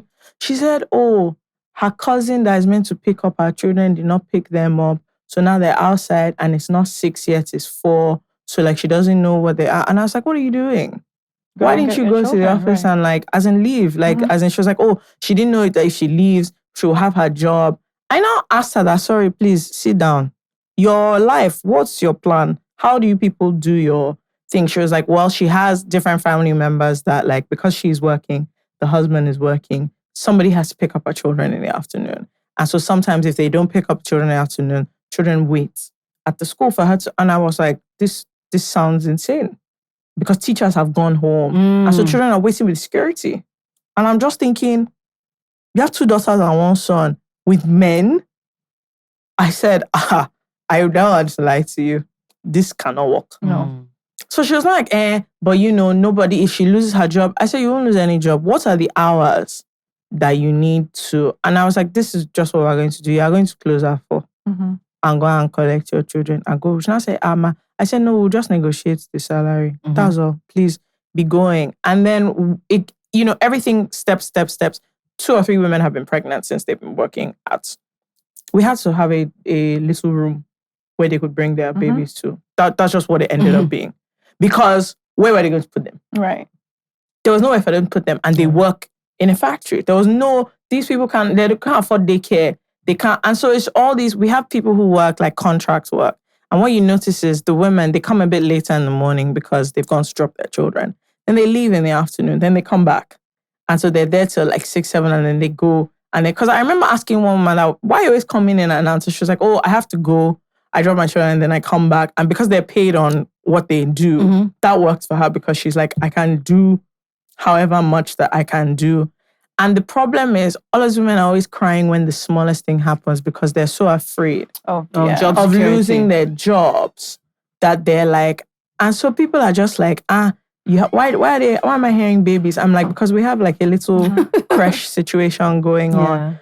They're like 3 babies in there, and I'm like, it's on the other side, it's in the administrative block, and they're like, why are you allowing them bring? I said, where do you want them to keep? And I was like, to be realistic. Where do you want them to keep these children, these babies? Where should they put them?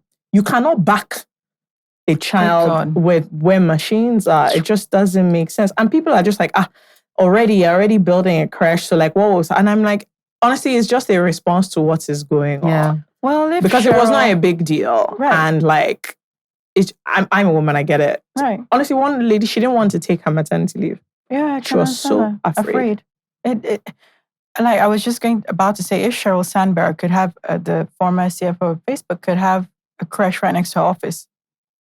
I mean, we have babies. They exist. But I think it's that thing of it boils down to the power, right? So it is that value. So over time, women being in the workforce, when they're out of it, there's a drop in that money. And you're like, if you want us back in the office, there's no problem. But I need to know that my children are safe. Right. Yeah. I will still do the work. But I need to know that my children are safe. I need to be able to go and pump and come back. Let's not pretend that you have to breastfeed. I can't do those things at the same time. But it's that inability. If you don't have situations where they think of these women as units of value, like outside of your capacity to like give birth and take care of.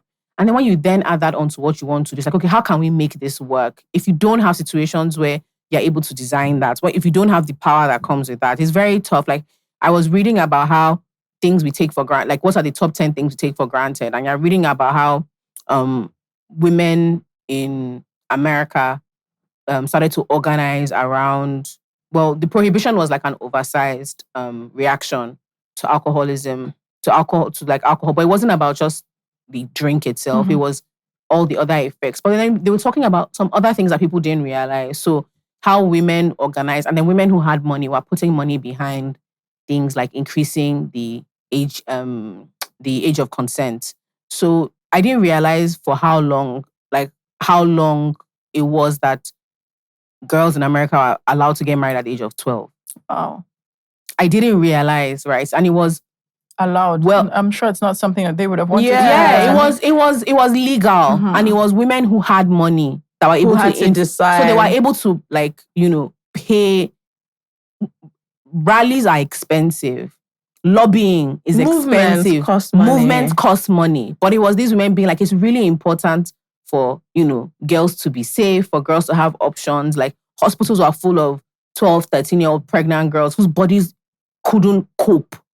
Like your body is not meant to do that. Everybody says, in olden days, children were giving birth to children. No, their bodies weren't able to cope. Little girls are not supposed to have babies. So they were like, okay, we have to figure this out. And it needed money. It was nothing more than that. And it was women who were able to build big businesses, small businesses. They were figuring out how to come together to lobby. It wasn't just, they were riots and they were throwing themselves in the streets and there was intense lobbying going on. They were funding politicians. They were like, look, we need you to back our campaign. And this is what we'll fund in.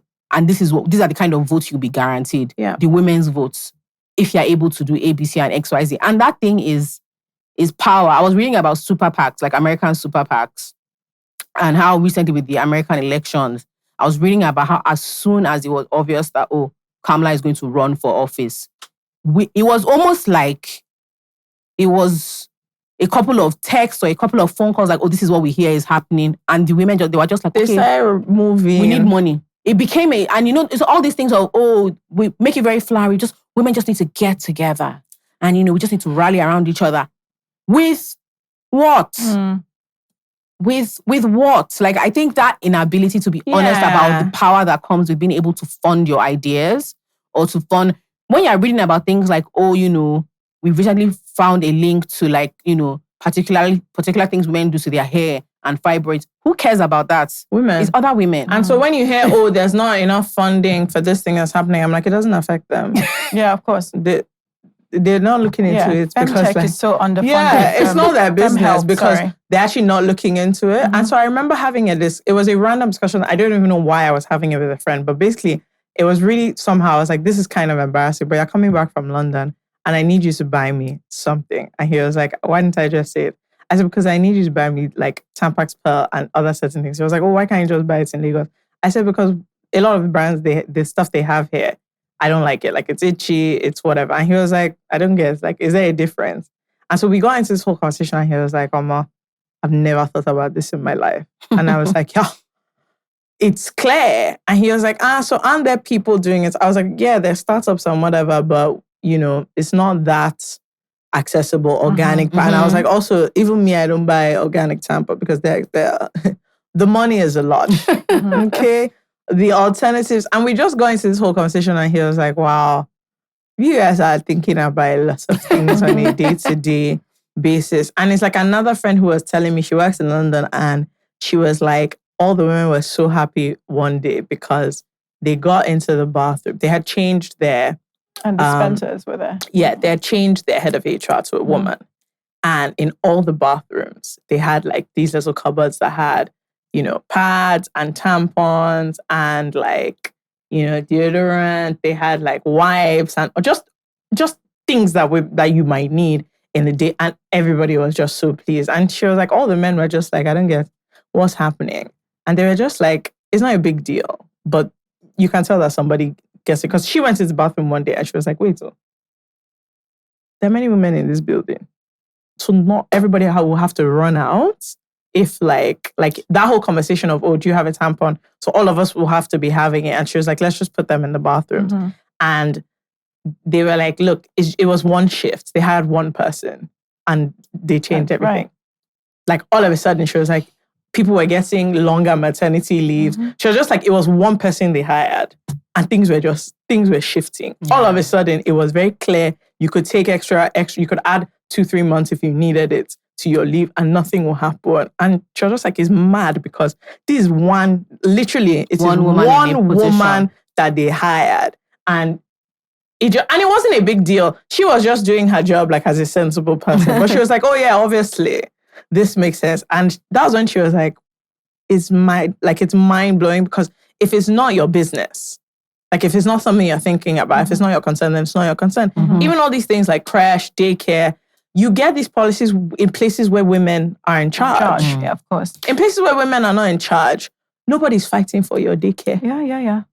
In fact, you find places where I remember working somewhere where at the time the women were trying to, it was like a summer job and the women were trying to like ask for something extra and it was a whole thing. Like it was something extra for the crash and it was a lot of, they come to the office like, okay, so you go and you're going to make the comments in passing first. Then I now say, it's even true. Then, Kini in this department said that on Tuesday, she will now, because it was such a song and dance to get this extra, because there were not that many women in the office. There were like, maybe it was like a 30-70 thing. And I could tell that they felt a bit worried about seeming like there are all these extra resources being spent on something that specifically affects them. And I was about 19 at the time. And I remember saying, don't the men have children too? And I'll never forget one of the women saying, their children go to the creche in their own wives' offices. In that they don't think of this as a service for them. Because like they're not bringing their children. Right. But I'm pretty sure they will say, them and their wives will say, oh, we're equal. Yeah, the wife that is working. I'm sure the men have little children as well. None of them has ever brought their child to work. There are a few not funny, but interesting things that people have written in here. So someone said, having your own money helped. How has having your own money helped you in a difficult situation is the question. This person says, my friend had a birthday at a club. Some guys in VIP asked us to come up. We went and got talking. Everything was going well. So one of the guys asked that we followed them to their private party. And some girls were obligated because of the money that had already been spent. I said, who? Remember that I have my own money to get me to and from wherever I'm going to, and told my friends, please guys, we're going home. And it sounds silly, but there's nothing like being in a sticky situation and not being able to get yourself out of it. Because you don't have the money. People laugh about this, T-fare or transport or having your own money. Being able to say, I don't want to be here anymore. Now. Small or big. One of my friends jokes about how when he argues before he had his own money, when him and his dad would get into arguments, you have to be there because he's the man that was giving money. Said now when he starts talking, you just start looking for his keys. How do you say, it's not like that. What are we talking about that you're running? Is that what the man will say, my friend, will you relax? But it's such a small thing about being able to have that kind of autonomy. It's not small, it's big. It's huge. To be able to leave any situation that's not serving you, whether it's leaving a party, leaving a marriage, leaving your father's house, never underestimate the beauty and the power in that. Also, the power to be able to say no to something someone is trying to put on you that you're like, actually, I don't have to do this because I can actually afford to do it, especially in parental relationship. Because sometimes they're just like, oh, you should do this. And you're like, actually, you're not paying for it. Yeah. Right. So, no. Ultimately, no. But thank you so much. Remember as a child, how many hairstyles your mother would just come up with? Even, do you know, my mom doesn't listen to this school bag. I must bring this up. Because I'll say I can't remember what school bag it was. I think I wanted like a Pokemon school bag. And she just thought, why? Why would I have a Pokemon school bag? She was like, what are all these animals that are? And I think she now bought me maybe Kim Possible. I thought it was this. But I was forced to carry the Kim Possible school bag all over the place. Now I can buy my own school bag. So she can't tell me. Or sometimes my mom will buy a dress for me now and I'm just like, what do you think my style? What are we going for here? I'm always like, if you don't like the way I look, it's better you say so.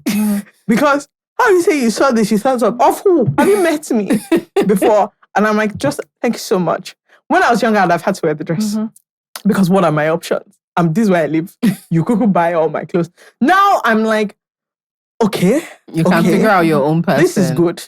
Right. Thank you so much. And I'll be doing something else. But like, so glad that you were able to do let me know your opinion.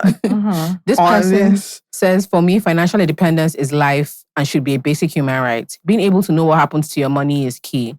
I was one of those, my husband takes care of everything type of woman until I couldn't do anything because my income went into a joint business account where he had the higher shareholding.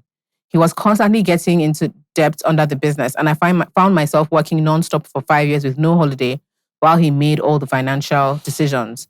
He was in charge of paying back my student loans and barely made any payment in 8 years. He was in charge of paying taxes and barely made payments. When I left, my phone bill and life insurance were under his name and I couldn't have access to my information because he locked me out of bank accounts where my income was going into. It was simply not funny. As a woman, please never ever turn off your brain over your life and your life and finances. It's incredibly risky and you leave yourself and your future in an impossible situation.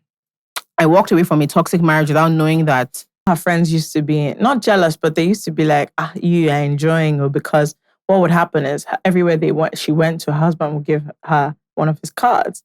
And so she was always, whenever they go for lunch, she was always paying because it's not her money, it's not her money. Until they fought one day. And he collected the card and she realized that even if she goes to the supermarket that she wants to buy toothpaste, she cannot buy it because he told her that she didn't have to work. Because obviously he loves her so much, whatever she needs. Until they fought one day, she could not find the card. He said, he forgot that he traveled with it. And he did not send her the money. That's financial abuse. No, and she was just like, you don't understand, until he came back. Like, he came back like 2 or 3 days later. And she just realized fundamentally that.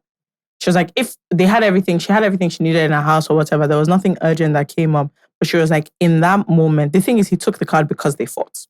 And then he forgot. And then he traveled. And she was just like, hold on. If I even want to buy food, in this moment, I can't buy anything. But it was such a place of pride for her that, she carries her husband's card everywhere. She didn't foresee the time that he would collect the card. And she was like, I don't have anything. Again, just like I'm in a big house and I'm here, but I don't, she was like, I can't do. And she was like, when he came back, she said she doesn't want the card anymore. That he should decide on the amount of money he wants to be giving her per month or whatever. He should send it to her. Beg.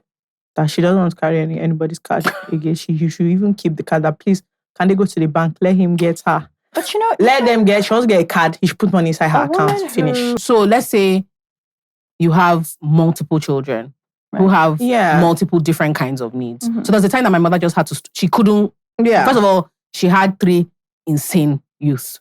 Me and my brothers really decided that, oh, you want to work? We will disgrace you. So it felt like one of the 3 of us was always getting up to some nonsense. And then she realized that I don't actually know what the 3 of them are up to. I can keep, at the moment, she felt like she could keep on top of 1. But 2 and that 1 is fine. 2 and 3 are running. We're just running her street, nanny street, all the help she was hiring, couldn't tell us what to do, teachers street. So at a point, she was like, she needed time to just to focus and build a better routine and get us into like some more disciplinary. But I know it was a really tough decision for her to make because of the independence she was letting Personally, go of. I'm like, if you want to be a housewife, frankly, that's your business. Yeah. I actually don't mind. I would not do it. I can never do it. And I wouldn't, if you came and asked me for my opinion, I would say you probably shouldn't do that. But like, if that is your bag, I wish you all the best in it. It's just in the context of the decisions you're making in your life, I also want you to understand the risk and the position you're putting yourself in, which is that you're at the mercy of this other person's generosity. Yeah, but do you think it's a reasonable expectation to say something like, because in this situation, he asked her, she just said, where is the card? She had a career. She had a career. He told her, don't put yourself that at the she should not work of because of his status. He just wants to, not his status. He wants to spoil her. He wants to just take care of her. There's nothing, his passion is just taking care of her. He just wants her to just wake up. She doesn't have to do anything. He wants her to be carrying the card. Okay, now he collected the card. So all of a bloody sudden, she said that, she was now just telling us that, I want to advise all of you, in your life. She said, in your life, never do that. Yeah, I think there's also... She's like, if you even carry it, put your card in your pocket. I think there's also the fantasy. It's a fantasy wealthy, as well. It's a very wealth-driven fantasy, but the reality of like it's how a very hard like life ladies is. who lunch. There's a fantasy of like the housewife whose day is filled with gardening and planning dinners, and there's a gala. They do charity. Most people in Nigeria don't have any gala that they're planning. Yeah, that's just the truth. Life is tough. You're not doing. It's not like you're not Nara Smith. You're not making anything. Do you know what I mean? Like you don't have any projects. I wanted to ask you guys if you think it's reasonable or possible, or our climate allows for people to say things like, if we're saying it's for the benefit of the children, or that at the point where we're working for net zero, because our outgoings, if I stayed at home, we'll probably just save more money. Yeah. Because at the moment, childcare just costs too much. Yeah. Is it reasonable to say something like, I'm not saying you're a bad person. As a matter of fact, I married you. Nothing bad there. So what we'll do is every month. That's what I'm saying. That's what this my friend's mom did. But it's not based on benevolence. It's almost like this is an impossible contract. This is the money this is what we're doing. that I need to run this household. And this is what... So she basically was like, I don't want this free-flowing whatever. I'm running the household, I'm taking care of children, no problem. This is how much I need in a month. You have to send it to me on a direct debit. That's what we're doing now. And I think that if you're going to put yourself in that situation, you have to have that. You have to have some kind of framework. But the problem is we don't live in a society that is comfortable with any such framework. See how many arguments there are on Twitter about giving your housewife that you've asked to stay at home, a salary and such. And you're like, but it's also even from a position of dignity. So that's why, in that sense, I honestly think everybody should do whatever they like in life. But I wouldn't advise it because I'm like, a lot of the average traditional Nigerian man, you are at the mercy of how he feels on any given day. And most of them are not going to do a proper arrangement where it's like, okay, you're at home and this is like on average our outgoings in the month as a household. Therefore, this is how much you're getting for the household and this is how much you're going to get for yourself. And that money is like for you to spend however you want. Most people that we know don't have any such arrangements. Yeah. So, I mean, I think with raising children, I always think of my son and template setting, and, do as I do and, all of that good stuff. So I think for me, with raising children, I want to lead by example for sure. So I love the fact that my son drops me off at the office in the morning. So he sees that I go in somewhere, I'm engaged in something meaningful. I come home, I'm in the studio. He has his own little setup in my studio. So he weaves in and out and he gets to see a corporate life. He gets to see a creative life. And so he knows that the world is his oyster. But beyond all of that, he sees that I'm engaged in something. Yeah. My mom had 4 of us and she raised us by herself. Even when she was still with my dad and he was the breadwinner, there was never a situation where, because I would have been so different if I did not see the power of a working woman. Yeah. And so I always think of example setting. And so I'm very unempathetic as far as sort of housewives go. It's a mindset. I can't even pretend to begin to empathize, sympathize, understand. I can never understand it. And I think, especially if I had a daughter, my God, the last thing I'd ever want to be would be a housewife, because she will grow up and think that, and maybe it's okay, but in Rewa's universe, that's like nightmarish zone. Yeah, I understand, because I'm very like gung-ho about, I had a back and forth with a friend she's becoming a housewife.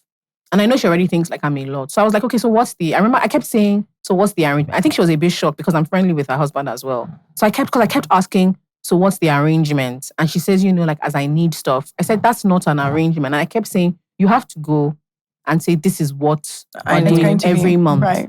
Every month. Not like, because I met him through, so first of all, you are my friend. I don't know this nigga from nowhere. Okay? I think he's a great guy. I understand why you guys are doing this thing at the moment. It's great. But I don't like the idea that it's based on his benevolence, that you know what you have to work with every month. You need to have like there's an understanding of what you're giving up, and it's so noble. You're taking care of your children, and that's your primary responsibility for the next couple of years. But it needs to be a sacrifice on both parts. It needs to be hard thinking on both parts, because it wasn't something she really wanted to do initially. Yeah. It was just over time she felt like, oh, this is what I'm supposed to do. And I was like, I have no issue, because she came and she said, I know you say, I said, do you know the thing is I actually don't have an issue with, I just don't like the idea of leaving things to chance, because I know having the difficult nitty-gritty conversations where you're like, on a monthly basis, this is what is happening, right? And we're doing this because, and we're not going to lie, because if we're at the point where you have to lie, you shouldn't be making this decision. Yeah. If you have to lie about the fact that I want to be able to have my own money the way you do, why are you giving up your economic power? It's not okay. And she was like, I said, no, you shouldn't have to say, I just gave him general. It needs to be clear that, part of the money that I put in here is my own. Yeah. You shouldn't have to be shy or coy about that with a partner. And I think some of those things are really hard, because if you think about it genuinely, why would you have to lie to your partner the fact that you want your own money? That's what I'm saying. These things are so dicey, so interesting with like economic, but what you also find is, it's like last week we were talking about this in the context of friends. I think especially in the context of partnerships, what you find is a lot of these conversations are simply not had. People kind of just go ahead, and then obviously you talk general things about money, but they don't actually get into what is our arrangement like on the money. And do you ever advise like people on how to do their money in family situations or in couples? Because obviously, if I'm managing my own wealth and I have a family, I might have children, I might have whatever, I kind of want to know how I am, even if it's extended family and all these things. Especially with women, what do you find that you are like helping them do when it comes to that? Yeah, sure. So I think, like I said, a lot of them, their priority, especially when they have children, is, ensuring their children are set up. Because I tell everybody, your child can be $1 million if you start at the right time, early enough. So for a lot of them, it's setting their children up. Had a case recently working with a lady, and her husband got involved because it was a life insurance policy, and it made more sense for them to do it jointly. But as much as I can, I try not to overstep. I will act on your instruction. Only if you then ask my opinion. Yeah. I try not to, because these things are so nuanced.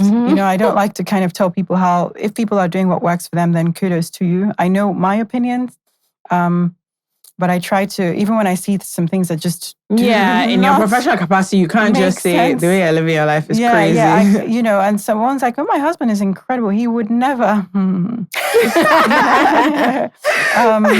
It's so I try as much as I can to just, keep my mind. And I also know that because I am divorced, I have a tendency to want women to be financially okay, but I try also not to be jaded, but I do recognize that if you are financially okay, some of the things that I see some of my women clients tolerating, I know it would be different if they were a bit more, they had more economic power, So summary is that I try to keep my business where I can. Only if you solicit my opinion on a particular thing as a couple, will I then give my advice on that. What do you think is the best way to grow your wealth, to increase your economic power at any given stage? Consistency and just starting. I think a lot of people have this idea when I hammer. So if I start a business, it's when I start doing 5 million naira in revenues that I'll start saving.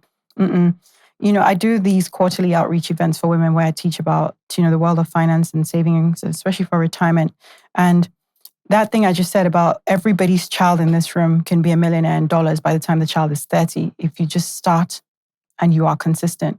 But again, we have this, wacky idea that no, it's once I hammer or when I get a job that's paying me in US dollars, 100,000 a year, whatever the case might be. But that's just simply not true. The power of compound interest can see you be a millionaire if you just start on time. And so for me, even when I was pregnant for my son, I started saving already because I was like, when he's 18, I don't want to have to worry about paying fees. I don't want to think about those things. And I want to set him up in the right way. He's going to have to work. But I want to just ensure that his life is a little bit easier than mine was. So just consistency and just starting. Don't wait until tomorrow. Just equip yourself with the knowledge, reach out to somebody who knows, and just start, It's really just that simple. I like that. Yeah. I wanted to ask a little bit about your background. You do art and finance. So how did that come about? So I started my career off at Accenture, management consultant, and I was in the corporate banking space. And I got sick of it. I was in London at the time. I was just tired of being in England, grew up in England, and my dad is here. So I knew I wanted something different for myself. And where else could I go? One place I had some affinity to, Nigeria. So I moved back with the company I was then working for at the time, Old Mutual. Then I moved into a private equity company out of Zimbabwe called Brainworks. It's now changed its name. And we were road showing for the fund. So we're trying to raise money because we're listing on the stock exchanges, Johannesburg Stock Exchange and London Stock Exchange. And we were trying to raise money. And so we had to go lift our skirts up to all the funds you can think of. And when I saw the portfolios and the returns they were given to Africans, I was like, this is nonsense. And people try to take the piss out of Africans because we don't have the access, to capital markets. You produce a green passport and you're locked out of, you can't open brokerage accounts, you can't do this, And so I had the idea I'd set up my own fund. And so I did that, Cranston. And then, fast forward, I then came on board within Chapel Hill because Mr. Balogun wanted something similar in-house. So he employed me to do that for him. And so that's where I am today. The art side, I was living and working in South Africa at the time. And I was so miserable. My boss was such a dick. He was such a dick. One of these bullying types. Yeah. And you just say, why are you such a bully? And I think it's because he was under 5'5". Short man quite syndrome. ugly. So, do you know, I just realized, I was saying under 5'5". What style of clothes is that? I didn't understand what that she meant. He was just a tiny man. Yeah, tiny, very very ugly. So I think that was probably his issue. Yeah. And so I was shopping for groceries at Woolworths and I saw watercolor pencils. I was like, oh, these are nice. Let me try them out. And I created the body of work I referenced earlier, the goddesses. And I showed friends and they were like, oh my goodness, how the hell did you do this? And my friends told me make a social media account, Art by Rewa. I did that. And honestly, the rest just came. It spiraled into something that was unprecedented even for me. I never grew up thinking I was ever going to be a visual artist. You're not encouraged to do that, are you? No, not really. Especially if you're already in finance. Right. All one word. If you can be all three at the same time, go and be a doctor, then do you know what I'm saying? But I think it's really important, again, that people see that, number one, that you can make money off your creative passions. And that you can do more than one thing at the same time. Because people often try to dissuade me. My collectors on the art side say, well, what if one day you get bored of your hobby and then the work I bought from you, will it stand the test of time? And then my investors say, well, why would I give my money to a woman who has blonde hair and wears pink and is painting? And I'm like, actually, it makes me very creative, makes me very nuanced in my thinking to your about the finance as well. Yeah. So I think, and then 3, just starting later off in life. So I didn't study art. I didn't go to any school. I taught myself everything I know. And I think people should see that also, that you don't always have to follow a traditional path to find success. So I like to kind of share those stories. And again, everything's about my son. So I love that he sees all of these things, to know that the world is his oyster. Because truthfully, if he says to me, oh, Mama, I want to be a carrot when I grow up, I say, okay, well, we'll dye your hair green, we'll paint your body orange, and, let's go. Off you go. Yeah, off we go. So I love to share those stories. Like, people always try to tell me I'm one thing or I'm another. And actually, I'm not. And I think my chest, I can really raise my shoulders these days because of all the accolades I've received. I wasn't always this confident about who I was in the finance world and who I was in the art world, because I wasn't traditionally trained to be a fund manager. I never worked in Wall Street or in the Square Mile. I never got an MFA, but, I've received so much success in both fields. So I like to tell that, not from an arrogant standpoint, but just I hope someone's out there is listening and they say, okay, well, I can do it too. If I studied law, I can go and be the best bag weaver in Nigeria, because you actually... You can do both. Absolutely can. So we need to hear more stories like this. Yeah. Okay, before we go, I wanted to ask you, in terms of women having their own money and being able to make their own decision, what's the, and this is not personally, maybe anecdotally, what's the situation you've seen that has encapsulated, like, this is why this thing is really, really important? Girl, make it personal. I was able to get a divorce. No, seriously. And my life was no worse off. If anything, as soon as I left a situation that was not serving me, my goodness, it was like 2.0. I say I'm in my butterfly years because I was in like a weird, nasty little cocoon before. And now I'm like a butterfly, seriously. My life has been infinitely better. I don't believe people block your blessings. I don't believe that. But what I do believe is that if you're around negativity, for me, it blocks your flow. So everything that has happened to me in the past 2 years, I do not believe it would have happened had I remained in that situation, because my mind is free to pursue opportunities, to say yes to things, to really spread my wings without the fear of judgment. Yeah. I can travel when I want to now. I don't have to go and kowtow to an in-law and they'll be like, why is she traveling so much? Doesn't know she has to be at home. She has to have child to raise. It's crazy. So I think that people don't block your blessings, but you can be around such negativity that you block your own outflows. And so I think having your own economic power, honestly, any situation that is not serving me, whether it's an employer, a friend, a spouse, a career, anything. If I don't want to be there, you can do I'm not going to be there. Yeah. I don't have to do anything that you don't want to do. Yeah, I don't. What of you? It's the same thing. Honestly, it's more options. Having your own money and increasing your wealth just gives you. It allows you to say, before my options were limited to this, which I can afford, and now, if my personal pot is bigger, my options are expanding to this and this and this. So things that you couldn't consider before, all of a sudden now your world is wider, right? Because you can afford. It's expensive. Things. Your world is just wider. That's just like, if you, even on a physical basis, you don't have money. Maybe you can travel. You can go to Ghana. You can go to. You have a lot of money. Anywhere you want to go, you can. You can go. All of a sudden, you can fly to Hong Kong. It's just, your world is literally expanding and you have agency. Societally, it might still be contentious, but you still have agency at the end of the day, because you can make that decision. And not having it is it can be crippling for, especially if you have big ideas or big plans. And so, it's most essential. Yes. It's most essential. 100%. I think. No, you're about to say. No, I was just going to say, and in Nigeria, I feel like we need to disabuse ourselves of the notion that women are not as good as, like, if you're a single woman or you're a divorced woman, your life is worse off than if you were with a spouse. Because I can tell you that from all my friends, that is not the case for any single one of them. They have all soared. And because I think a lot of women live in fear. like, oh my God, nobody's going to call me to go out for lunch anymore because I'm now divorced and oh shit, I just don't, I'm nobody in society anymore. And that couldn't be further from the truth. So I think a lot of people just live in that fear. And, you don't have to. If you're a single woman, go and do your thing. Go and boss it. If you're divorced, I always laugh that Batch B is thing, thriving, man. People that I said Batch, I call everybody that's divorced Batch B. Batch B is thriving. They're coming out of the fray and they're like, listen, now I'm free.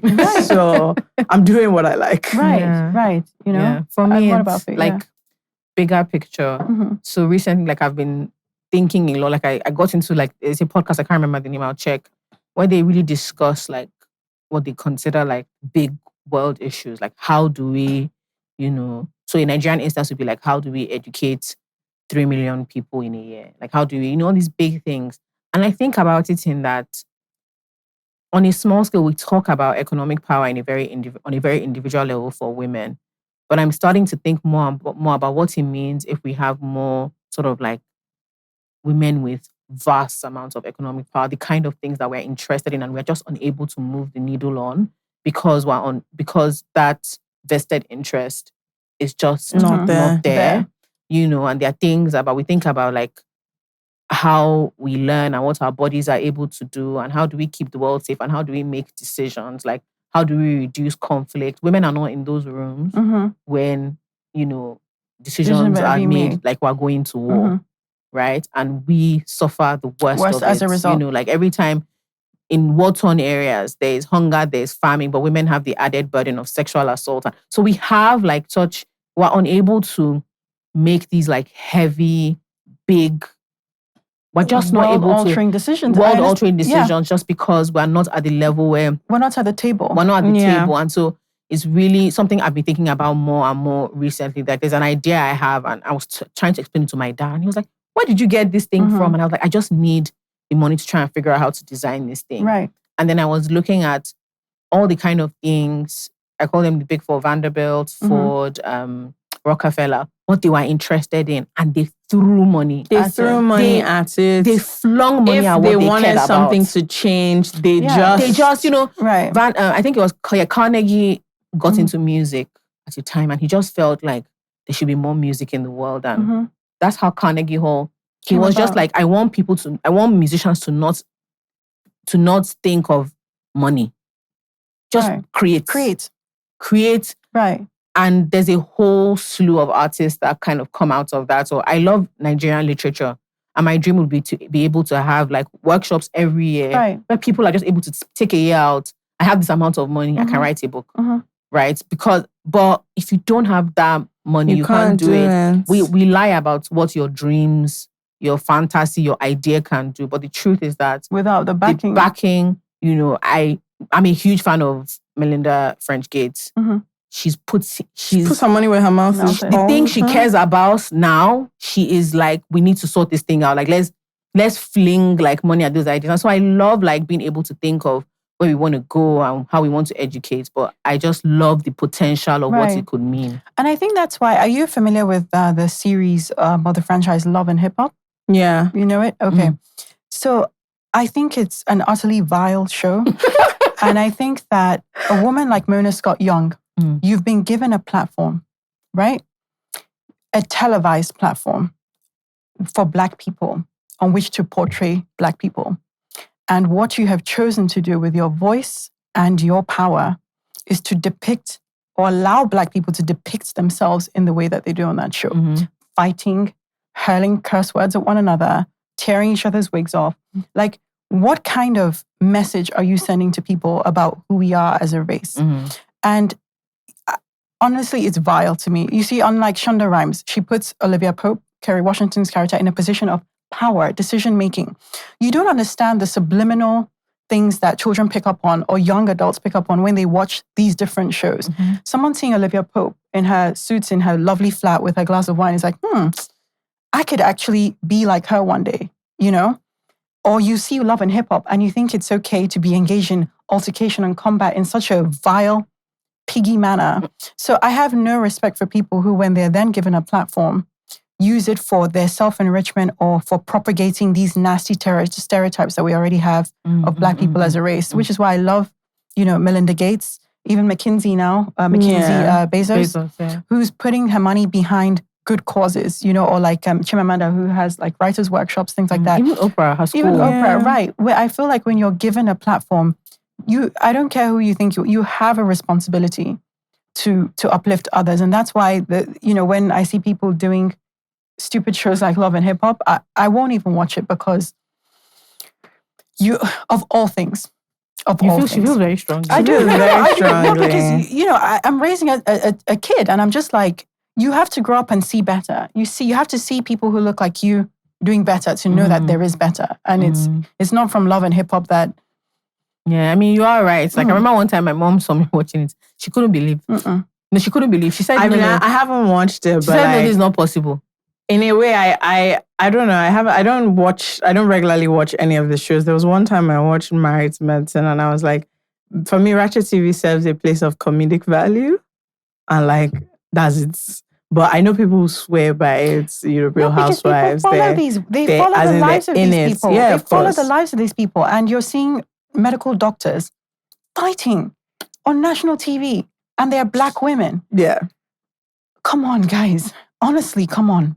Do better. Fair enough. Yeah, you are. It is fair enough. But that's like my ultimate dream. I love the small, but I think constantly about, what we can do that is like 40, 30 years later, when we're realizing like, is there a possible link between relaxers and fibroids? Or is there things that we're putting things like, this tampon is potentially not good for your body, or, this thing that we thought was like a great medicine for pregnant women actually is doing X and Y. And it's just when the world doesn't chip. Meanwhile, there are guns that can kill 100 people in a second, right? Boys' toys are getting crazy amounts of investment and we're unable to like think of things differently. And so it's stuff that I dream and hope about. Like we talk about all these things, funding bills, but we talk in semantics. Like in this country, little girls are still getting married at 8, 9, at the 10, end of the 12. day, because like if you look at, obviously Nigeria has different types of lobbying from say America or something, but a lot of the women's issues that we're fighting for politically, the question is,